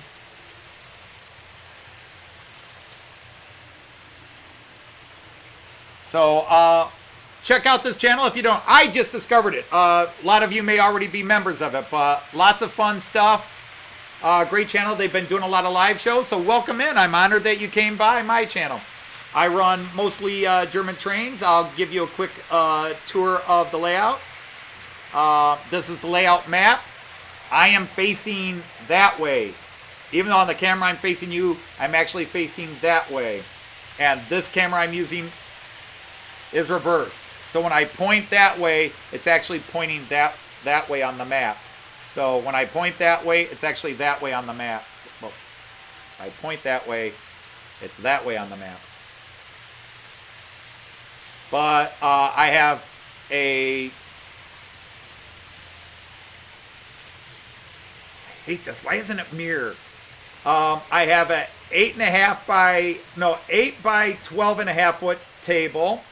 I have an 8 by 11.5 foot table, and then a 2.5 by 6 foot table in the middle. And it's all Central European trains: Germany, Austria, Czech Republic, because that's the trains I fell in love with and started modeling when I got into trains a few years ago. And I just run them in circles. There's nothing fancy about my layout other than I have lots of cool trains. And every Friday I have a live feed and people come in and tune in. But then I also post a lot of comedy stuff on it. I keep it train related to justify it, but I write comedy parody songs, which I sang the original ones, but they were awful. I can't sing, but nobody else would. And then Joyce finally took pity on me and started singing.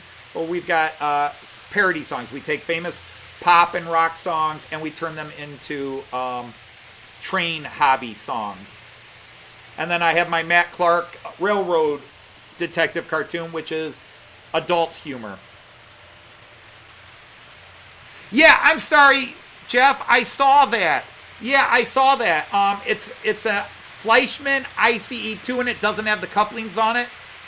And I would have to talk to my friend Jim at Hover Motion and ask Jim if Fleischmann couplings would fit, because otherwise I might go for it, because I'll be over there. I'll be over in the UK in 2 weeks' time, just over 2 weeks. Joyce and I touch down on June 2nd.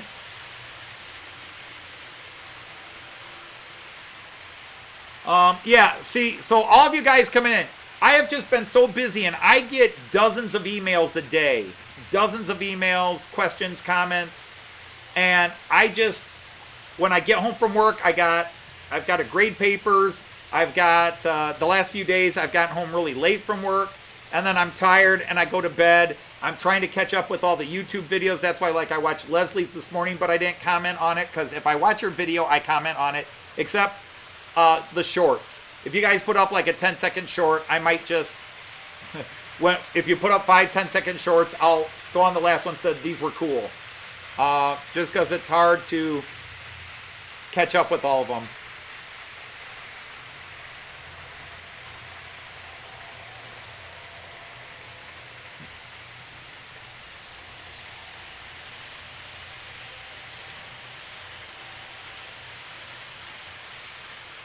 But, yeah, we're just... well chuffed, if you are still here hanging out with us, go ahead and put a link to your channel here. Everybody is knighted. We are, those who are in the know we are called Knights of the Rhomboid Table. We are Knights of the Rhomboid Table, and always welcome to have you all here. Please hit the like button.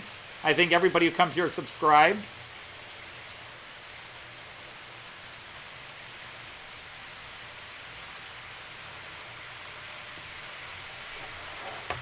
No, Artie, you had to be held back again. I'm sorry. 37th straight year in the 6th grade. Hey, there's Ian at Lehigh. How are you, sir? And I have lots of cameras. I actually have more cameras, but they overload my CPU now. So I've had to shut down some of the cameras. I used to be able to run 10 cameras plus a GoPro. My computer started rebelling against it. That's why I am buying a new computer I am buying a new computer that's going to be specifically designed. It's going to be a, I'm going to have it personally ordered that it will have all dedicated sockets, and it'll have a CPU and motherboard that can handle all the input from all these cameras. Because a lot of these cameras are running at, most of these cameras are 1080p, and some of them are running at 720p. Some of these are 4K cameras only running at 1080p.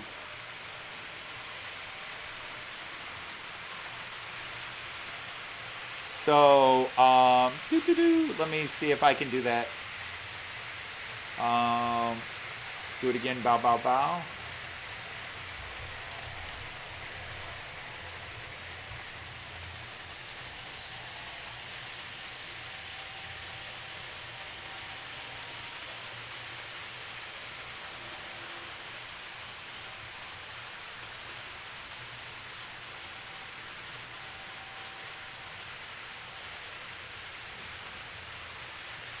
So I am putting a link right here to Well Chuffed Railroad.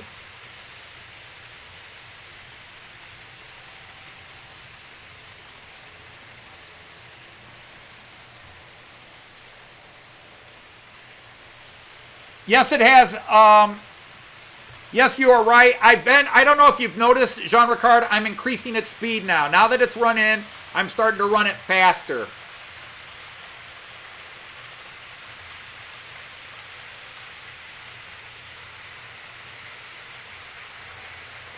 My pleasure. Always, we're all here to give everybody.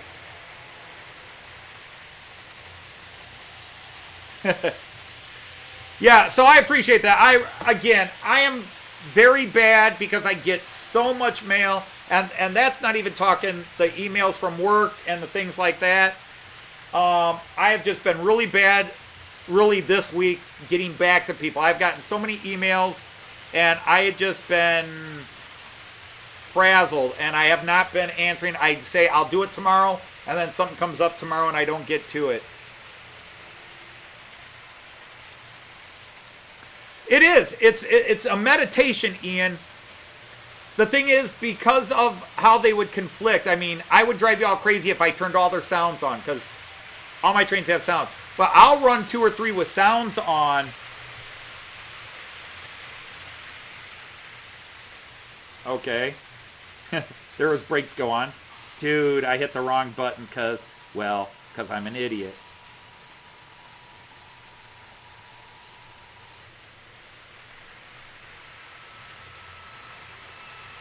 But I love to run them with sound.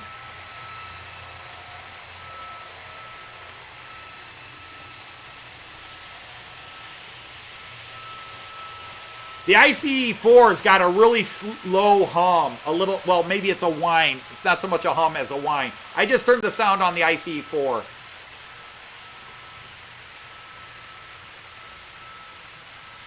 But these mics pick up things.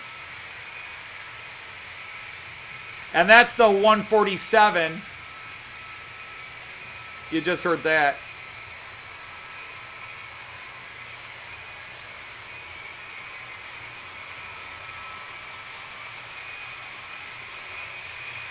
But I figured the microphone would just pick up all that noise and really make it bad for you guys, so I don't run them with sound on the live feeds. Jeff, have I finished work? No, I have not finished work. It hit me.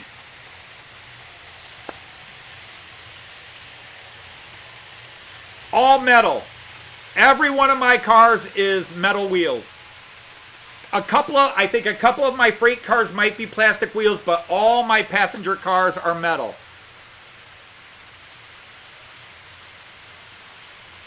All my passenger cars are metal. So, anyhow, let me go back. I have been getting, this is part of it. I've been getting emails at work and letters at work from students, former students, current students. I shared a letter I got a couple of years ago yesterday because I got another letter from a student yesterday, which in a way it broke my heart. even though it was a nice letter, it broke my heart. But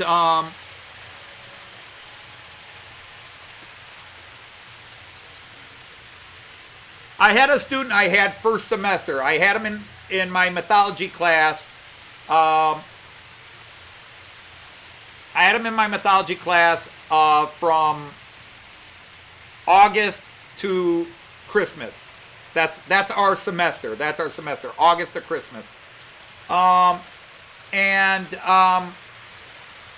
He was in my fourth period class, which last semester was awful. They put a bunch of idiots in there. It was a dumping ground for discipline problems, and it was frustrating because I spent most of the class trying to keep these idiots in their seats and from yelling and screaming and doing stuff. And I kept trying to teach my class. You know, I'm still trying to do my job. And this kid wrote me a letter, and he just said he really loved the class. He says he felt really bad that there were so many kids acting up in the class because he really liked it and wished we could have done more. And that, you know, and he talks about himself. He says he's got, he wanted to speak out more in class, but he's got social anxiety issues, but he really loved my class. He wanted to know, have a nice retirement. He just wishes the class had been better, that he could have enjoyed it more.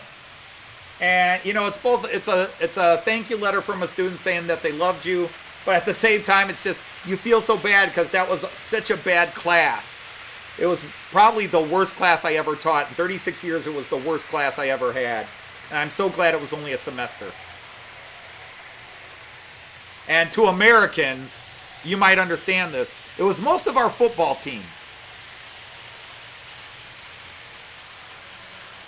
All right, Kieran, take care. Hey, I see Philip Page is here. Hey, Philip, saw your video this morning too. Haven't commented on it yet. But I will try to catch up with all these emails and comments, but I'm just getting so much. But what is happening is all the stuff is now starting to come in. You know, I'm retiring. And a teacher sent an email out saying, hey, today was our last Friday with our seniors, our last year students. You know, this is it, because next Friday they're free. They get off next Friday. And so people point out, wow, Anthony, that's your last day with students, isn't it? And so now it's hit me that next week is my last week. Next week is my last week as a teacher. And so all these letters, all these little things I'm getting, these emails, talking to former students and current students. You know, my last period class is like, Mr. Dodge, we got to have a party for you. You got to let us throw a party for you. And I'm like, all right, we'll have a party that last day. It's emotional. I mean, I've done this for 36 years. It's time to go. You know, I want to go out while I still love the job. And I know it's going to sound bad, but it's been harder to love the job. Just so much has happened in the last 3 years. Our school has gone through changes. The government interference. The parents just are not fun to deal with anymore. It's time to go. And you get a lot of comments from teachers you don't really know, like, oh, must be so lucky you're retiring. And I look at them and I have pity because you're stuck in this job, you know, and they'll say, I'm stuck 10 more years. And I was like, that's the worst feeling, is when you're already going, I'm stuck in this job. And people say, well, those teachers should just quit. Well, they can't just quit. This is what they're trained to do. They can't go out and become a plumber tomorrow. They're a teacher. And they have bills, they have houses to pay, kids in college, all that. You can't just quit, even when it's hard to do it. And I'm going out where I still like doing it, but it's harder. And I'm older. You know, maybe I wouldn't think it's that bad if I were 28 or even 38, but I'm 58.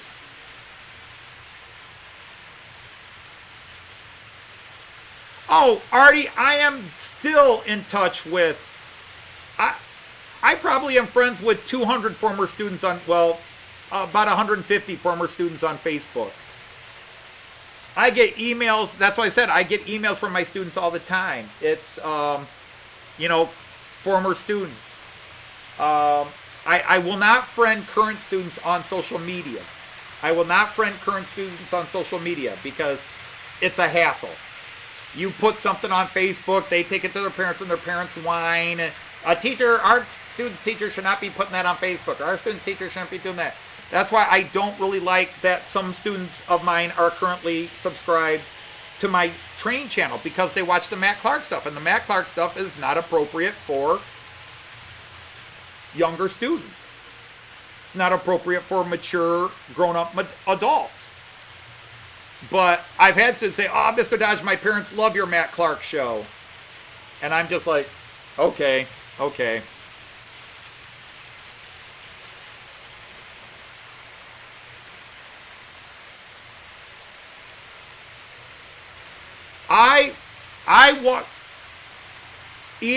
I walked out of college with, I had my first teaching job before I had my diploma. I had job offers. I had a job. My first official job offer was to teach English at a boarding school in Switzerland. And they would pay my way over there and give me an apartment. And Joyce didn't want to move. Of all the things we've done in our life, Joyce and I have done, and we've had some regrets. But there are times where that, even to her, is the biggest regret, is that we didn't take that job in Switzerland, because now that she's traveled to Europe all these times, she's in love with it. And she says, it'd be cool to live here. Does that make us anti-American? No. But it's just one of those. I mean, and it's not a strong regret.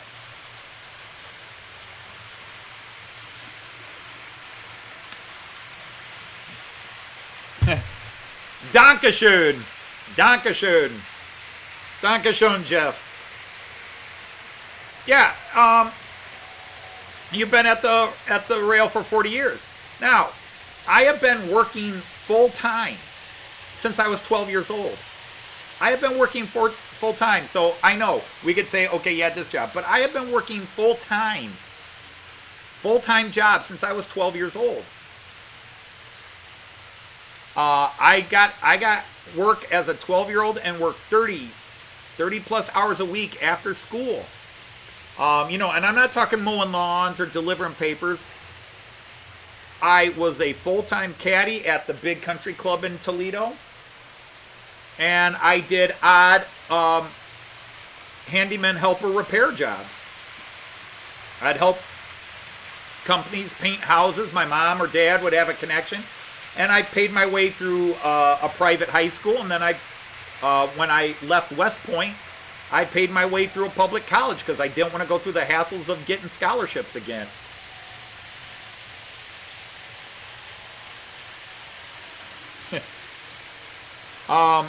And so, yeah, and the thing is, it does get emotional to think about it. One of the hardest things is, and I'm actually going to post a video on my channel in just over a week. It'll probably be a Throwback Thursday, the last Throwback Thursday before Joyce and I go to the United Kingdom. But it's the difference of my room from 2 years ago to now. Because I have had to take almost everything out of my room. I've had to take all my posters, everything down. And I walk into my room, and it's not the room I've spent the last 13 years in. It's just an empty room. All my stuff, all the stuff that made it my room is gone. And it's been hard. You can do a Q&A anytime you want. Hey, Digger Evans, how are you? Nice to have you here, sir.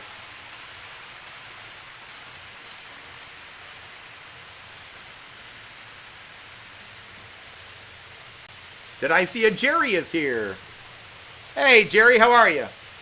So, I do want to retire. I'm not being forced to retire. And I still love the job, but it's harder to love. the stupidest comparison is like a marriage that lost its flame. You still love the other person, it's just not there.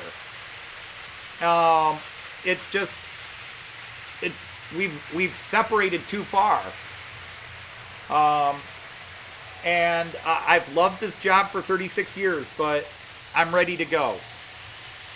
When I signed on, it was 30 years, but I came straight out of college teaching. I got a full-time job, didn't have to substitute teach. I taught in the prison system. I taught in the state prison system. The first professional job I got paid, March 1986, was first professional job was I taught in a prison, and my very first class, 2 murderers, a rapist, violent assault, 3 grand theft autos, and 3 others. Now, this was a prison, but it was for inmates 16 to 20 years old. 16 to 20 years old. 16, but these were adult crimes. They were convicted of adult crimes as adults. So instead of going to youth detention homes, they were in prison. But they had a separate prison to keep them away from the other prison where they were going to get mauled. They would be eaten alive by the fully adult inmates. So they had 2 campuses, and they had a high school so these kids could work on GEDs or just maintain their grades while they're in prison. But that was my first job, and I did that for about a year, and then the pay was so low. And not only did you have to teach, you taught from 8 o'clock to 4 o'clock. Did they pass with honors? You taught from 8 o'clock to 4 o'clock, but from 7 to 8 o'clock, you had to be there doing diagnostic mental exam testing on the inmates. And then 3 days a week from 4 to 6, you served on correction hearings boards, where basically we sat and interviewed with students in different wings of the prison to talk about their progress towards their GED or their release, good behavior, and we voted on whether they needed to be continued or not. And it was just such a long job, and the pay was garbage. But what I loved about the job was basically they handed you a classroom inside the prison with no guards. You were locked in a room with the inmates, and you had a panic button on the wall. And hey, Clive is here. Hi, Clive. Welcome in. Great to see you, sir. You had a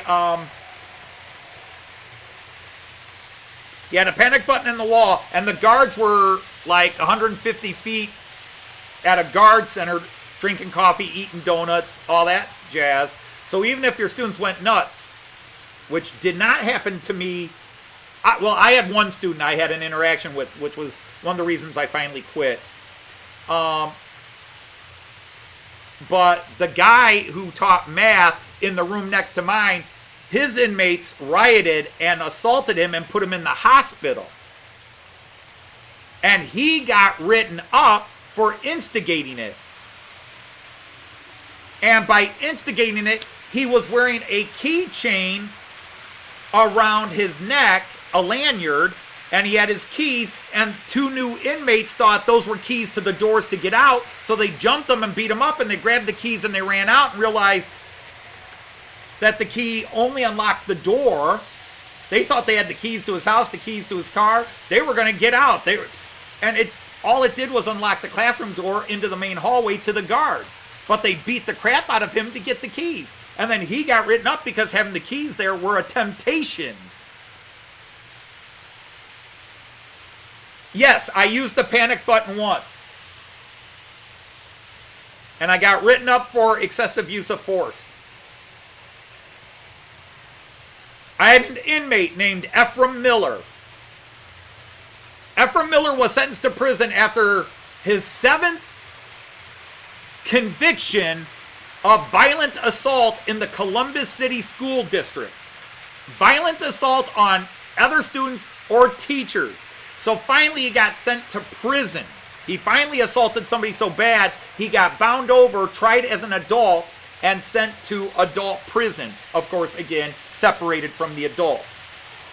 16-year-old, 17-year-old kid, and I don't want to tell the whole story, but he basically tried to provoke an incident in my class, and I finally told him to sit down and shut up and let me teach, knowing full well he was going to wait for me to turn my back. And as soon as I turned my back and started heading towards the panic button, I heard these footsteps coming with a "Aah!"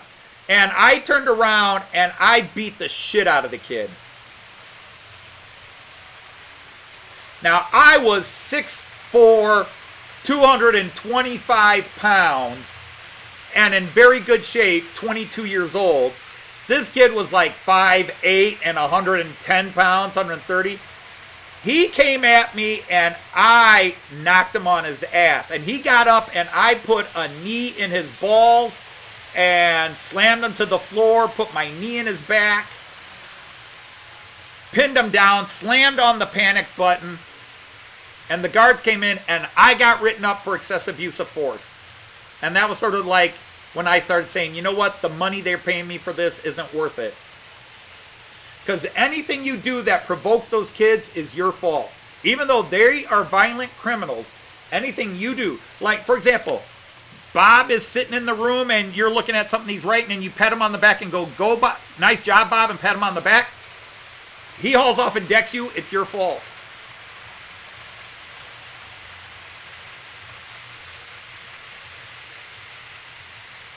But, yeah, it was, but what I loved about the job, forget all that, is that you had students coming. It wasn't like a consistent class. Like week to week, you'd have, per class, you'd have 1 or 2 new students. 2 guys got paroled, 2 new guys got sentenced in.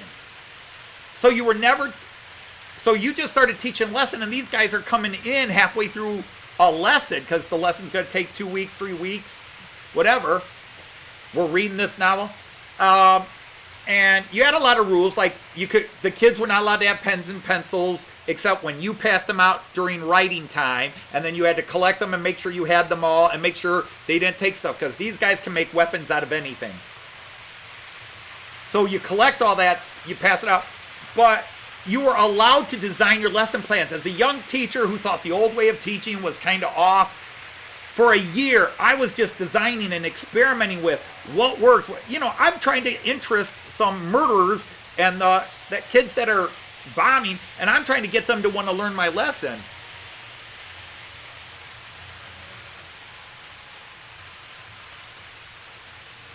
Hey, Dan's, welcome in. Yeah, what a story to come into. Nancy J, how are you? Good to see you. So that was as a 22-year-old first-time teacher and teaching in a prison. But it allowed me to really experiment with ideas like, how would this lesson work? So after a year, when I left that job, and I had summer jobs too. I worked as an asbestos remover. I worked as a security guard at an oil refinery. I had a lot of extra jobs on top of teaching. I worked evenings at a record store. You remember those, don't you? But you know, people, oh, you're so lucky you have summers off. No, we don't. Especially when you're a young teacher, you don't have summers off because you have to do retraining, in-services, blah, blah, blah, blah. And plus, the pay sucks when you start off teaching. You work second jobs. But anyhow, so when I came to Toledo and they interviewed me, where did you teach? Well, I just spent a year teaching in the state prison system. And he tore up his question and said, you're hired. Because his questions were about how do you can you handle unruly classes and blah, blah, blah. Like, okay, you're hired. And I went straight into teaching. I never substitute. So I've got 36 full years in as a teacher, but I've had other jobs. But I made more money. I made more money my first year as an asbestos remover, as a summer full-time job and part-time job the rest of the year, than I made as a teacher. I was making, in 1987, I was making $25, $26 an hour in 1987 as an asbestos remover. That was a damn nice paycheck, considering my teacher salary was probably averaging out about $15 an hour.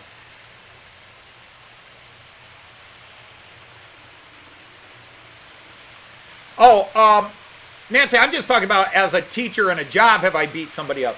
I've been in hundreds of fights in my life. I grew up fighting. I grew up in a neighborhood where kids that went to school and got straight A's got picked on and jumped all the time. I got jumped by the gangs because I wouldn't do drugs. You know, hey, you think you're better than us because you do all right in school and you don't smoke dope and blah, blah, blah, and all that shit. I got jumped all the time. And that's the great thing about those stupid Bruce Lee movies. I used to love Bruce Lee, but anymore I hate him because Bruce Lee is showing you, yeah, if you study Kung Fu and 5 people jump you, you can beat them all up. Bruce, if 5 old ladies with walking chairs want to beat you up, they will beat you up. 1 against 5 does not win, ever. The movies can show it. Now, if you're fighting 5 drunks, but all you got to do is turn around and punch the one lady and the other one's got her walker and she's slamming it over your head. You know, Bruce Lee's surrounded by 80 guys and he walks out. Well, yeah, because 1 at a time came in. Plus, the script says he gets to beat that guy up. Now, could Bruce Lee take on 1, 2, or 3 guys? Yeah, if they didn't know their stuff, maybe. But if he walks down, if Bruce Lee were to walk down a hood and a gang jumps him, Bruce Lee's not walking out alive.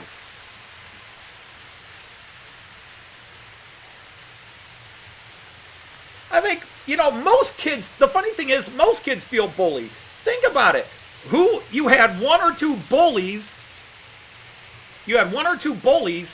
and then the rest of us were the sheep. We all got bullied. But back then, you know, we didn't have social media to go to. Back then, society, you know, we could say kids were tougher back then. No, we're much more emotionally damaged. We're much more emotionally damaged because we didn't have the outlets. Kids today are spoiled. Kids today are sissies. You know. I fought. I just lost. I never lost a one-on-one fight, but most of my fights were 1-on-4 or 1-on-5. This dude throws a punch, I black it, try to punch him, somebody's on my back, and then you go down and you protect your jewels. You're protecting your brain and your jewels at that point because they are pounding on you. Nowadays, they just shoot you. At least back then, they gave you a fighting chance.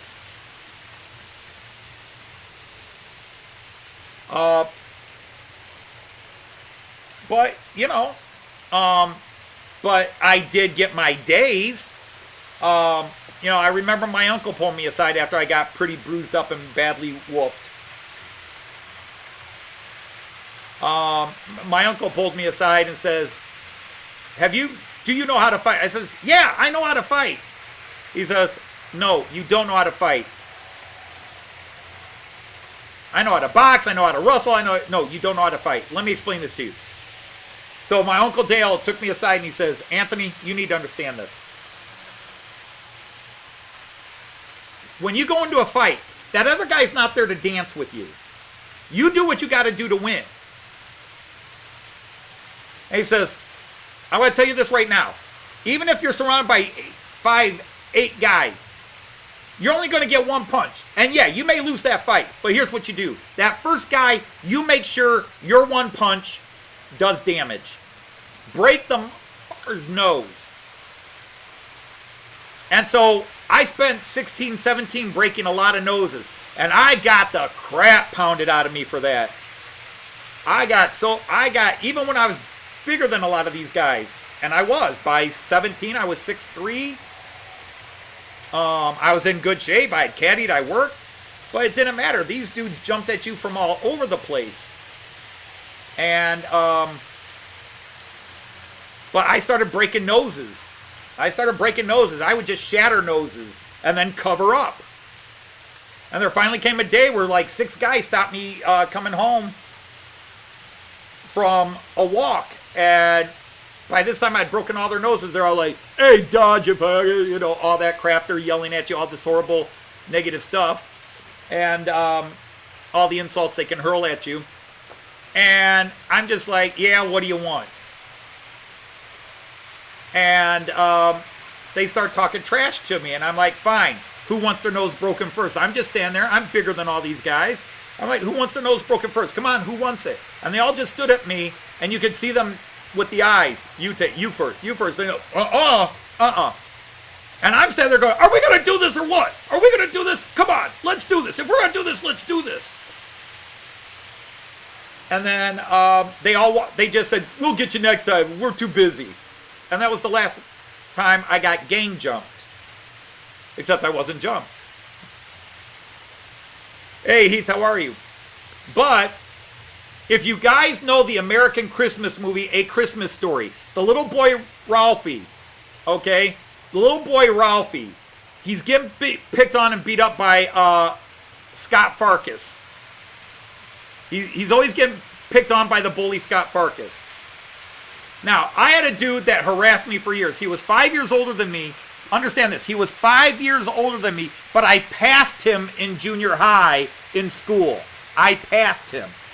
I went to 8th grade, and he was still in 7th grade at the age of 17. Okay? We're dealing with bottom-of-the-level trash here. And this dude and his brothers and his posse had jumped me, beaten the crap out of me, tried to kill me. I have been stabbed. These guys went at me so often in my life. And the thing is, I'm 17 years old.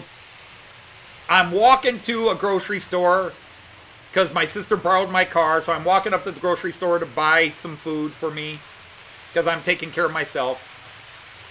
And he's in his front yard, and he starts calling me names. And I'm just like, shut up, asshole. And he comes at me. Hey, mother... Who you talking to? And understand, at this stage, I am 6'3", 220, and in very good shape. And he's like 5'8", and 170 pounds, 180 pounds. And he is talking his pot-headed crap, his glue-huffing self off. And I'm just like, shut up. And he starts pushing on me. And he keeps going, and he throws a punch at me, and he lands it. And I'm not even trying to fight back. Because I'm like, dude, you can't fight me anymore. You ain't got your posse. And he threw a punch and clipped me on the jaw. And I went ballistic. And first punch in the face, he goes down, and I'm on top of him. So if you can imagine that Christmas Story movie, but in this case, Scott Farkas is on top of little Ralphie. Because that's how it looked. The bully was the little kid, and I was the big guy. And I'm 17, and he's like 21, 22. And I'm just bam, bam, bam, bam, bam. I broke his jaw in 3 places, shattered his nose, went home, and he called the cops. He called the cops on me. And the cops came to my house, and I played the honor student private school kid. Look at his rap sheet, officer. Look at his rap sheet. Drugs, gang violence, blah, blah, blah, all this crap. I am a straight A student at a private Jesuit high school, blah, blah, blah. I played that card. Cops never came back. I hated to do it, but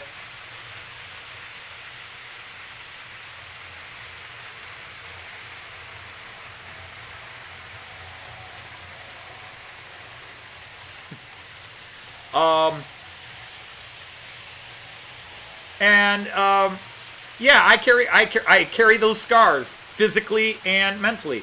This dude I was just telling you beat up, he stabbed me with a jart. Do my fellow Americans know what a jart is? Also known as a lawn dart?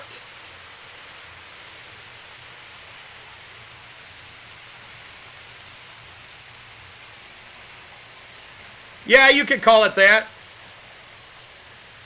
I guess you could call it that, Heath. I was just talking, we started talking about my retirement, and then I talked about a couple of incidences with students when I was a young teacher, and then it turned into talking about a couple of people mentioned how they were bullied in school, and I talked about how I was bullied. I always have stories. It's part of being a teacher. It's part of being a Dodge. We have stories. I love to sit and listen to my grandfather tell stories. He had 1,000,000 stories, and I needed 1,000,001. Yeah, and Ian, my dad wasn't going to win Father of the Year awards. Nor was my mom. My mom wasn't going to win Mother of the Year awards. My mom is still crazy. I haven't talked to my mother in 20 years. If you want to hear a real bad thing about me, I haven't talked to my mother in 20 years. She's crazy, she's evil, and I hear she's in really bad shape, and I got distant family members like, how could you do? So you didn't grow up with her. Don't come in. You didn't grow up with her. So if you want some nasty dirt on me, there you go. Those of you who think, what a nice guy Anthony is. I haven't talked to my mother in 20 years.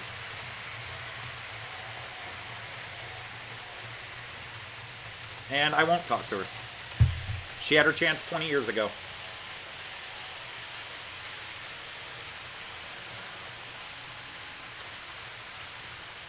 No, my dad did not beat me, although he gave me licks at times. I mean, I got whooped many times, but he was not just always beating on me. That was what the neighborhood was for. And my mom saved her beatings for my sisters. My mom was crazy. My mom needed to be institutionalized. If anybody knows the stand-up comedian Chris Titus, and he talks about his mom, that was my mom. Not the same woman, but same thing. And you know, we all have our bad stories. You know, I'm not sitting here. I'm not asking for pity because I don't need pity. I rose from it, but I understand people who don't. The people who don't recover from it. The people whose lives are miserable. I've got one sister dead, and I've got another sister whose life's been messed up because of my mother. And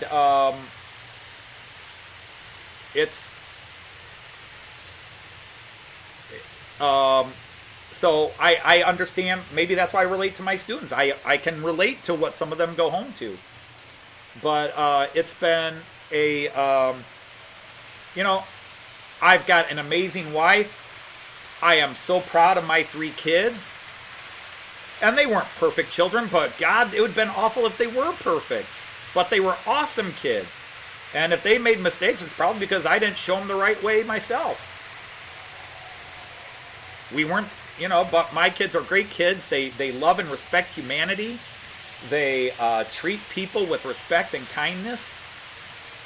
They're all intelligent. They're all gifted in ways even I'm jealous of. My kids I'm proud of my kids. I'm proud of all 3 of them. Not a bad apple in the bunch. They grew up in a nice, stable home. They saw mom and dad loved each other. They saw mom and dad care for them and work for them. And I've had a good life, man. I've whatever pains I had growing up and scars I carry, I've made up for it, man. I've got a nice house. I'm retiring. I'm going to have a nice retirement. I've earned it. You know, I'm not going to apologize for what I have now. I don't live in a mansion. I live in a small house. I live in a small house in a nice neighborhood.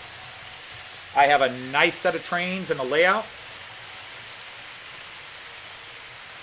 Hey, Joshua's here. How are you, Joshua? And some people don't get a chance to rise above it. I've had friends commit suicide. I tried when I was 17. Glad I failed. And you have a different perspective on life. You have a different perspective on people. Joyce has been the biggest thing. You guys see Joyce on the show. That's Joyce, man. That is Joyce. Joyce is the real deal. And I hope people love their spouses the way I love mine. Their significant other. Gay, straight, because you don't get them better than Joyce. You do not. Joyce is a masterpiece. And she's been really the person. She's been the rudder to my boat.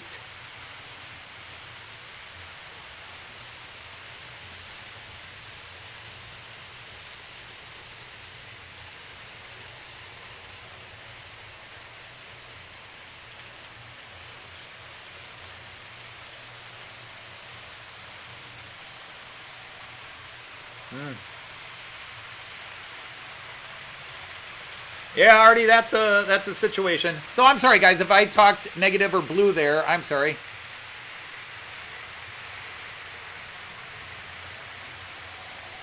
Well, we definitely do. Yeah, and that's it. I mean, from where I started in poverty and in the neighborhoods I grew up in to where I am now, I've climbed a big ladder. I've climbed a huge ladder, and it gives me sympathy for the people that are left behind, and appreciation. I live better than 90% of the people on Earth. And, you know, when somebody hears the story of others, we don't want to hear it because, part of us always want, I had it worse than you did. I had it worse than you. My mom could do that.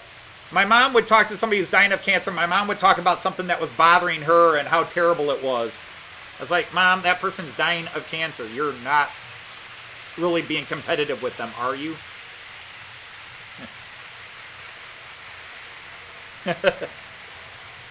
I'm sorry, I got heavy again. I'm sorry, but like I said, it's an emotional time with, it just hit me. People are hitting it today like, hey, Anthony, next week's your last week, right? Next week's your last week. I'm packing up my room. I'm reliving the years. I've gotten so many emails from former students. Friends on Facebook are talking to me. I got a letter, a couple letters from students today. Bunch of other letters I have. But it's it's just, it's like my uncle's generation, the generation that grew up in the Depression. They had it tough. They did have it tough, and they fought World War II. And, they were called the greatest generation. And they went through a lot. World War I, Depression, World War II, they went through hell. Were they the greatest generation to ever live? What about the generation that survived all the plagues for 300 years? And that greatest generation, those same people supported apartheid in South Africa, supported burning crosses, segregation. They did that shit too. So yeah, they went through they had some hard times, and it's great they survived, but they were also shits in other areas too.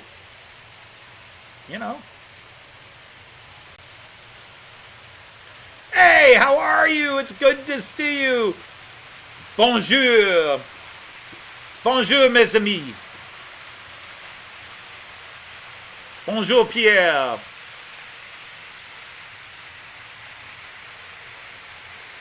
Ça va?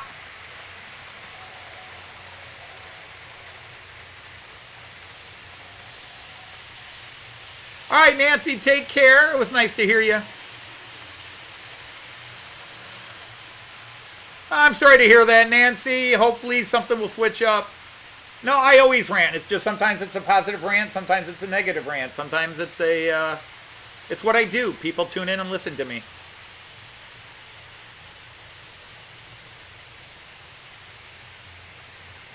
I am,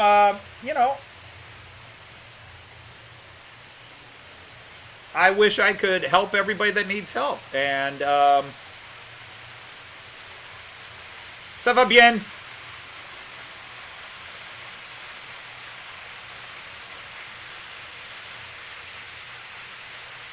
But,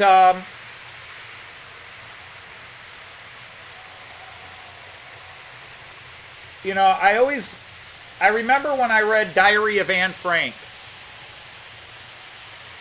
All right, Diary of Anne Frank. She knows she could be arrested any time and that she'd be sent to a death camp. They knew. They were hearing about the death camps while they were in hiding.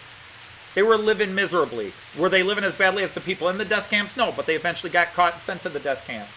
But the day she was arrested, right before she was arrested, the last thing she ever wrote before being sent to her death, the last thing she ever wrote was, all in all, I still believe people are good and the world will be better.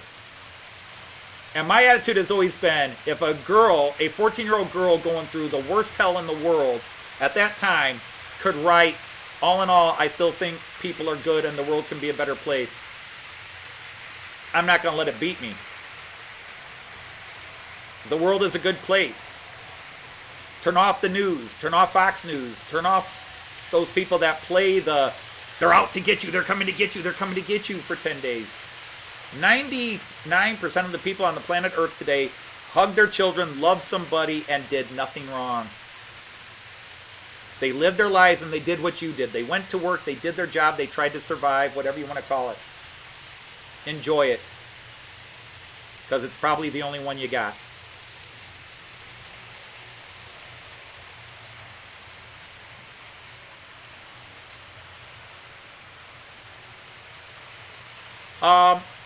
Yeah, I mean, do I have regrets? Yeah. Do I let them dominate me? No, but sometimes they can affect sleep. As I've gotten older, I'm looking to the future, but I'm looking to the future for my kids. You know, I look to the future for my children and my grandchildren, now that I'm a grandpa.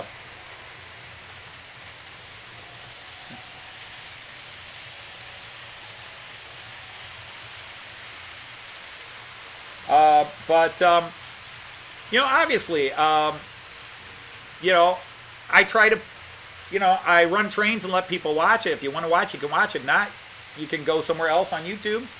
I put up funny songs. I write funny songs, try to get a laugh. I do Matt Clarke. I try to get a laugh. And if you watch it and you have a smile, hey, I made you smile today. You know, that's what it's all about.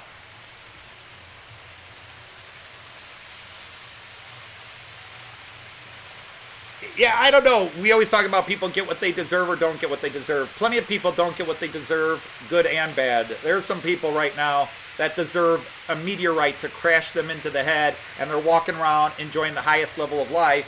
And there are people that are good people that are struggling to find a job or find their next meal. You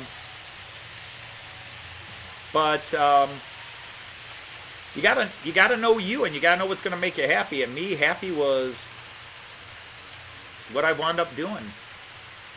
I've been married, working 36 years, married 35 years. You come for the adult content.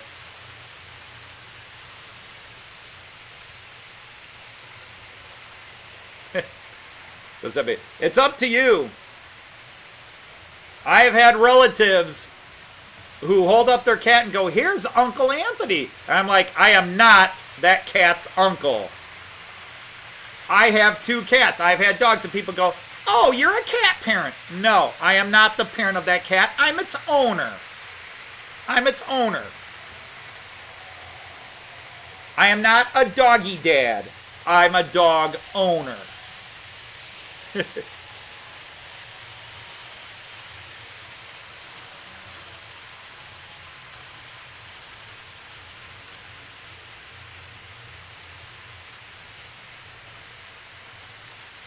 And even today, remember, I ran my trains today because there's a guy that I've met on YouTube that I just think is awesome.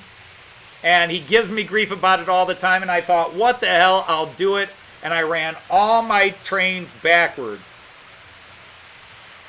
Just for him. I ran them Steuerwagen first, just for him.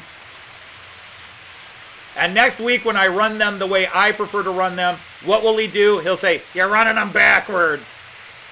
I expect no rewards. I expect no love.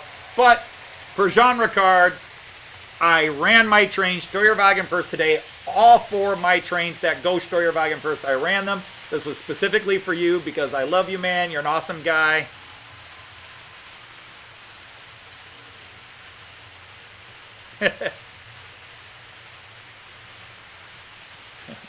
Cats have servants. No, well, they do have servants, but I'm not a cat servant. I don't feed them. I don't pick up after them. And I make them get out of my chair, and I make them run when I come into a room. Get out of my way, you stupid cat. Now, is Joyce their servant?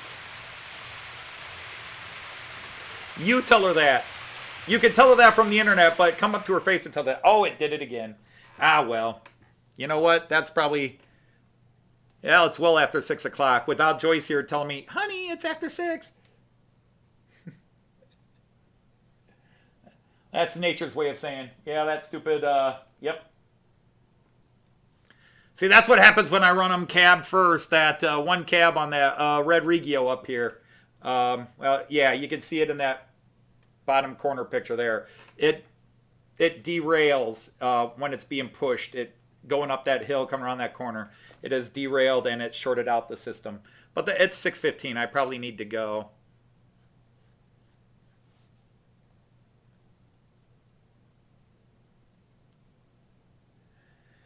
If anybody says I'm running my trains upside down, I'll tell them they need to get out of Australia and go visit the U.S. more. But it's a big debate, Steuerwagen first, but most of the time I see trains, they're locomotive first, and that's how I run them. But it was just a friendly shout out there. I do enjoy messing around.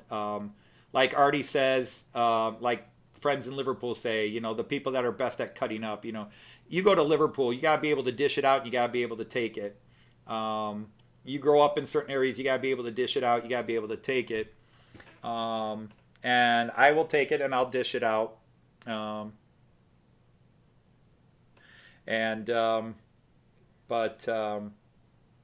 Yeah, it's been a very busy, wild week. For those of you in here who have sent me emails and I haven't responded, I apologize again. I just had them piling up on me. Like I said, I had a dentist and I didn't get home till 5 o'clock, and then I had all my work and family time and work to get done. And I watch videos. You know, I watch videos before I try to watch videos and answer emails, but I just got a crap load. Lots of things going on at work and lots of people coming in, and then it really hit me today about retiring. Just all the people that are sending me messages.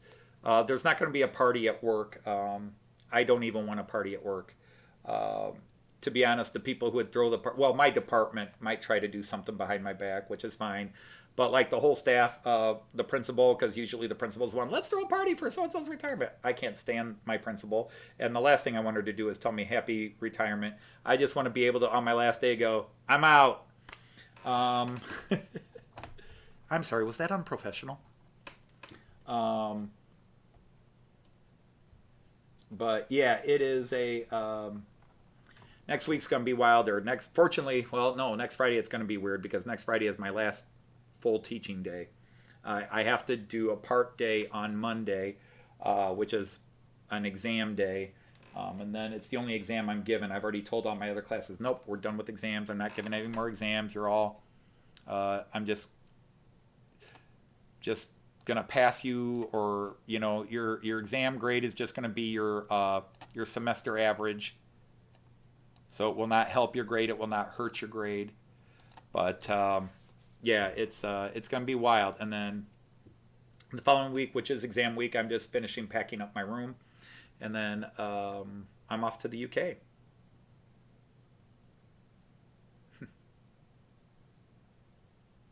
Yes, I can go to the living room now. There's nobody up there. Well, actually, my daughter's up there, but she can't throw me out. Again, nobody throws me out of the living room. That was all a joke, people. Humor. Humor is not always reality.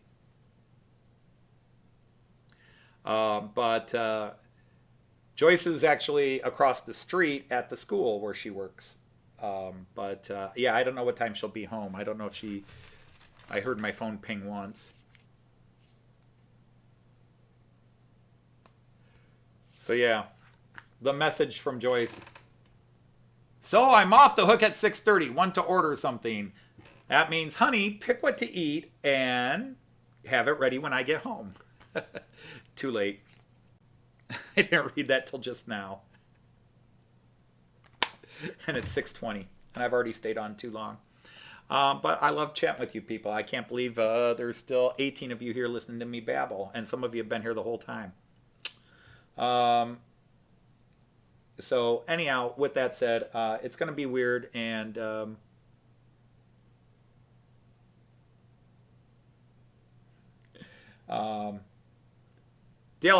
Earnhardt can't copyright it because his dad started in Dodges and I'm a Dodge, so therefore, convoluted thinking, but it started with me. But be that as it may, it's been a great time having you guys here. Again, hit the thumbs up if you would, please. Leave comments below. More importantly, would you please go watch the Matt Clarke's episodes and leave comments on the Matt Clarke. Give them a thumbs up, but leave comments. Let me know what you liked, what you didn't like. Like I said, I wrote, I think, two of my, they weren't funny lines, but two of my great literary lines. I loved the Kahat going, you're the benefactor likes to play in the shadows, but I live in the shadows. I just love that line. I thought that was a very clever line by me. Yes, I'm patting myself on the back, but I do have a literary degree. And I love when he also says to Senator Palpatine, I'm Senator Palpatine, and I've earned that title. Just because it's been bought for you does not mean you've earned it, Senator. I thought that was a great line. So, yeah, and I'm doing Ohio goodbye. I'm saying goodbye 5 times. So I better say goodbye and then make sure all the trains are okay after that last short. So I will deal with that and try to come up with Joyce's dinner.